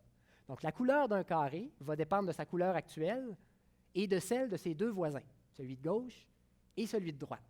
Par exemple, je pourrais avoir une règle comme celle-là qui me dit que lorsque je vois un carré blanc qui est entouré des deux côtés par un carré noir, à la prochaine étape, ce carré-là va devenir noir. Et là, j'ai 8 possibilités. J'ai 8 façons possibles d'avoir un carré qui est soit noir ou blanc, avec de chaque côté un carré qui est soit noir ou blanc. C'est les 8 possibilités que vous avez ici. Alors, mon programme, c'est quoi? C'est juste de décider dans chacun de ces 8 cas-là, qu'est-ce que je fais? Est-ce que je mets un carré noir ou si je mets un carré blanc? Alors, à chaque fois que je vais utiliser une combinaison différente, ça va me donner un programme différent. Considérons celui-là, pour commencer. Donc, celui où, dans tous les cas, je mets mon carré en blanc, sauf dans un seul cas, celui-là ici. Et imaginons ce qui va arriver si je commence avec juste un carré noir. Alors, qu'est-ce que je fais? Je peux me poser la question, qu'est-ce qui arrive au carré noir à la prochaine étape? Il faut regarder aussi la couleur de ses deux voisins. Donc, qu'est-ce qui va arriver? On est dans ce cas-là. J'ai 2 carrés blancs de chaque côté. Ce carré-là va devenir blanc. Ensuite, on peut se poser la question, pour le carré qui est à sa gauche, qu'est-ce qui va lui arriver? Dans ce cas-ci, on est dans le cas qui est juste à côté. On a un carré blanc qui a un blanc à gauche puis un noir à droite. Ce carré-là va devenir noir. Et on peut refaire le même principe pour le carré qui est de l'autre côté. Cette fois-là, on est dans la 4e règle et ce carré-là va devenir blanc. Vous voyez un peu le principe? Oui? Merci. Sinon, je me serais inquiété. Alors, si je répète ce processus-là pour toute la rangée, à ma 2e étape, ce que je vais avoir, c'est la ligne que vous avez là. Donc, tout ça pour tasser le carré noir d'un carré. Si je recommence sur cette ligne-là, vous imaginez un peu ce qui va arriver? Le carré va se tasser d'une autre case vers la gauche et ainsi de suite. Donc, je peux répéter ça. Je n'ai pas besoin de me rendre à la 100e étape pour que vous sachiez ce qu'il va y avoir à la 100e étape. Le carré va être 100 cases plus loin à gauche. Donc, ça, c'est un exemple assez simple. Vous ne devez pas être très surpris. Vous dites franchement, un truc qui manipule des carrés noirs et blancs, ça doit être assez simpliste de prévoir ce qui va arriver. Je vous donne un autre exemple. J'ai changé un peu les règles ici. Il y a un peu plus de cas où mon carré va devenir noir. Et je recommence la même chose avec un seul carré noir en haut. Alors, j'applique les mêmes règles, mais cette fois-là, la conclusion va changer. Donc, le carré blanc, cette fois-ci, il va devenir blanc, comme tout à l'heure. Son voisin, si on regarde la règle qui s'applique, c'est l'avant-dernière toujours, mais cette fois-là, ça nous dit que le carré va devenir noir. Ah oui, ça aussi, c'était comme la dernière fois. Et puis, de l'autre côté, on est dans le 4e cas, et le 4e cas nous dit que le carré va devenir noir. Donc, je place un carré noir ici. Si je répète encore le processus pour toute la ligne, ce que ça va me donner, c'est ceci. Et là, si je répète encore une fois, je vais obtenir ceci, et ainsi de suite. Alors, vous voyez que cette fois-là, on a un motif qui est différent. C'est normal, on a changé les règles, donc on a un motif qui est différent à partir du même point de départ. Mais encore une fois, c'est facile de prédire ce qui va arriver. En fait, ça, si je le fais tourner aussi longtemps que je veux, ça va me donner une belle pyramide avec des damiers comme ça, à l'infini. Donc, c'est encore un autre exemple de programme qui est simple. C'est facile de savoir ce que ça va faire, ça. Bon, là, vous dites, c'est fatigant, là, tu as des histoires de programmes de noir ou blanc. Là. Je vous donne un dernier exemple. Après, j'arrête, c'est promis. Je vous donne celui-ci. J'ai encore changé les règles. Je ne le refais pas étape par étape avec vous. Là, je vous fais confiance. Ou en fait, vous me faites confiance que c'est ça que ça donne. Là, mais la 2e ligne, on obtient ceci. 3e, 4e, 5e. Alors là, vous dites, ah, on comprend le pattern. C'est un petit peu plus compliqué que tout à l'heure, mais c'est quoi? On a un carré tout seul, une ligne pleine de longueur 2. Une ligne trouée de longueur 3, une ligne pleine de longueur 4, une ligne trouée de longueur 5. Qu'est-ce qu'il va y avoir à la ligne 6? Une ligne pleine de longueur 6? Non! Et non, c'est pas ça qu'on obtient. Alors là, on se dit, ben, qu'est-ce que ça peut bien être comme motif? Ça a l'air un petit peu moins régulier que tout à l'heure. Il faudrait faire plus d'étapes pour voir ce que ça donne. OK. J'ai rapetissé un peu ce qu'on venait de calculer, puis je continue. Alors, ligne 7, 8, 9, 10, 11, 12. Hein? C'est étrange quand même comme motif. Il faudrait peut-être faire un petit peu plus d'étapes pour voir ce que ça donne. Supposons qu'on en fait 200. Ça va vous donner ceci. C'est une structure qui est régulière. Hein. On voit que c'est des triangles qui se répètent dans des plus petits triangles, etc. Mais c'était pas mal moins évident en regardant juste les 6 premières lignes que c'est ça que ça allait donner. Hein. En fait, mais maintenant qu'on a vu ça, on a assez confiance que si on continuait, ça continuerait de donner ça en plus gros, normalement. Mais déjà, si je vous avais juste montré ces règles-là, puis je vous avais dit, juste en réfléchissant, dessinez-moi ce que ça donne, ça aurait été pas mal moins facile que les 2 premiers, n'est-ce pas? OK, je vous donne un dernier exemple. J'avais dit que c'était le dernier, mais ce n'est pas vrai. Dernier exemple, je change les règles comme ça ici, mais cette fois-là, si on appliquait encore une fois la décomposition de notre premier carré qui contient une seule cellule noire, on obtient ce dessin-là. Et là, vous devriez être mystifié. C'est le moment, là. Si vous n'avez pas encore été impressionné ce soir, c'est là. Pourquoi? Il y a quelqu'un qui a dit « Wow, merci ». Alors, pourquoi il faut être mystifié? Parce que moi, je suis mystifié par ça. En fait, la raison est la suivante, c'est que, vous voyez, il y a des espèces de triangles qui se promènent dans le motif à droite. Là. Bien, ces triangles-là, imaginez-vous donc que personne ne sait exactement quel pattern ça a. On peut répéter ça aussi longtemps qu'on veut. On ne trouve pas de répétition. On ne trouve pas exactement c'est quoi la règle qui nous permettrait de dire à l'étape 2 350 000, il est où le triangle là-dedans? On ne sait pas. Ce qui me ramène à ce que je vous disais il y a 10 minutes, à savoir que analyser un programme informatique, c'est compliqué. Pourquoi? Bien, je vous ai dit, c'est un programme qui a juste 8 cas possibles avec des carrés noirs puis des carrés blancs. Puis dans certains cas, on n'est pas capable de savoir à l'avance ce que ça va faire. Alors, imaginez Windows.NET++, C#, machin truc, à quel point c'est compliqué de savoir, sans l'exécuter, qu'est-ce que ça peut bien faire, toutes ces lignes de code-là, dont chacune est plus compliquée, en fait, que les règles que je vous ai données là. Donc, finalement, ce que je vous ai dit depuis le début, ça s'annule. Parce que j'ai dit que tester un programme informatique, il y a trop de cas possibles pour qu'on puisse tous les énumérer.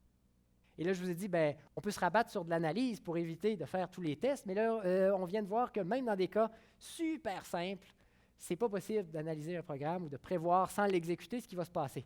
Donc, c'est un peu comme le chien qui court après sa queue. J'avais une belle image de chien qui court après sa queue, mais je ne l'ai pas apportée. Mais bref, on est un peu pris des deux côtés.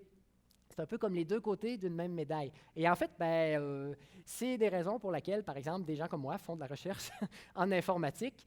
C'est justement pour essayer de trouver des compromis, des façons plus rapides de faire des tests ou des façons plus efficaces d'analyser les programmes. Mais on est toujours pris entre ces deux murs-là de chaque côté. Alors, ça conditionne un peu la façon avec laquelle on travaille. Pour vous parler de moi 2 minutes, ça c'est la partie où je plug mes affaires, mais on a un laboratoire, entre autres, à l'UQAC. Ah oui, c'est vrai, avant ça. Si ça vous intéresse, les trucs de carré noir et blanc, sachez qu'il y a des gens qui font des tapis avec ces motifs-là. Alors, si vous voulez vous acheter un beau tapis avec un programme informatique, vous pourrez encore une fois épater la galerie. Là. La même personne qui vous a parlé d'homomorphisme de graphes tout à l'heure, vous allez dire « Oui, mais regardez mon tapis d'automates cellulaires. » Bon. Alors, sachez que c'est en vente, c'est pas moi qui les vends, mais bon, il existe ça sur Internet. Tapez « automate cellulaire tapis », vous allez tomber là-dessus. Tout ça pour dire que, donc, on a un laboratoire, un certain nombre de profs à l'UQAC, dont je fais partie, et un certain nombre d'étudiants. On a un laboratoire qui s'appelle le laboratoire d'informatique formelle, et on travaille là-dessus. Vous avez ici un paquet de mots, en fait, qui décrivent globalement le genre d'affaires qu'on fait au laboratoire. Et plus dans le sujet de ce soir, il y a 2 choses qu'on a développées récemment. Par exemple, on a travaillé dans le domaine des jeux vidéo pour aider les gens qui développent des jeux vidéo à identifier les bugs pendant qu'un jeu s'exécute. Donc ça, c'est ce qu'on appelle du monitoring. On l'a essayé, entre autres, avec un clone de Super Mario, dans lequel on a inséré volontairement des bugs, puis ensuite de ça, on montre que notre moniteur est capable d'attraper ces bugs-là pendant qu'ils surviennent durant l'exécution du jeu. Donc les petits points de couleur que vous avez ici, ça, c'est notre moniteur qui ajoute ça dans l'écran. Puis quand il y a un bug qui survient, quand il y a une des propriétés du programme qui est plus vraie, un peu comme 2 fois la potion magique de tout à l'heure, bien, le petit point qui était vert, il devient jaune ou il devient rouge. Donc ça, c'est une façon d'accélérer la recherche de bugs quand on fait des tests avec un logiciel.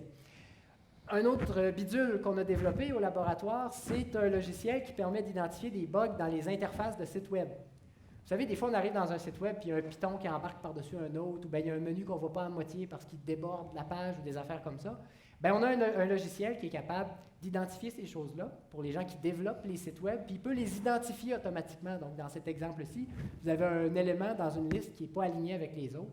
Bien, il est capable de vous l'encadrer puis de vous dire « Hey, tu devrais regarder ça, il y a quelque chose qui ne marche pas. » Donc, vous voyez, c'est des exemples de techniques qu'on peut développer pour essayer de se sortir du cercle vicieux dont je vous ai parlé ce soir, à savoir que c'est long de tester un programme informatique et c'est difficile de l'analyser.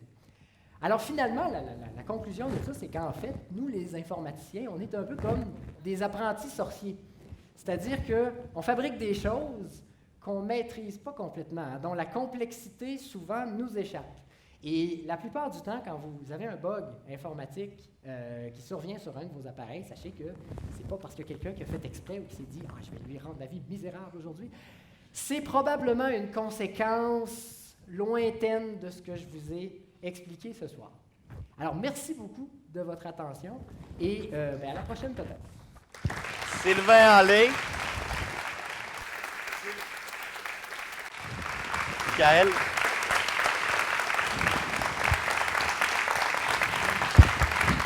Et voilà. Oui.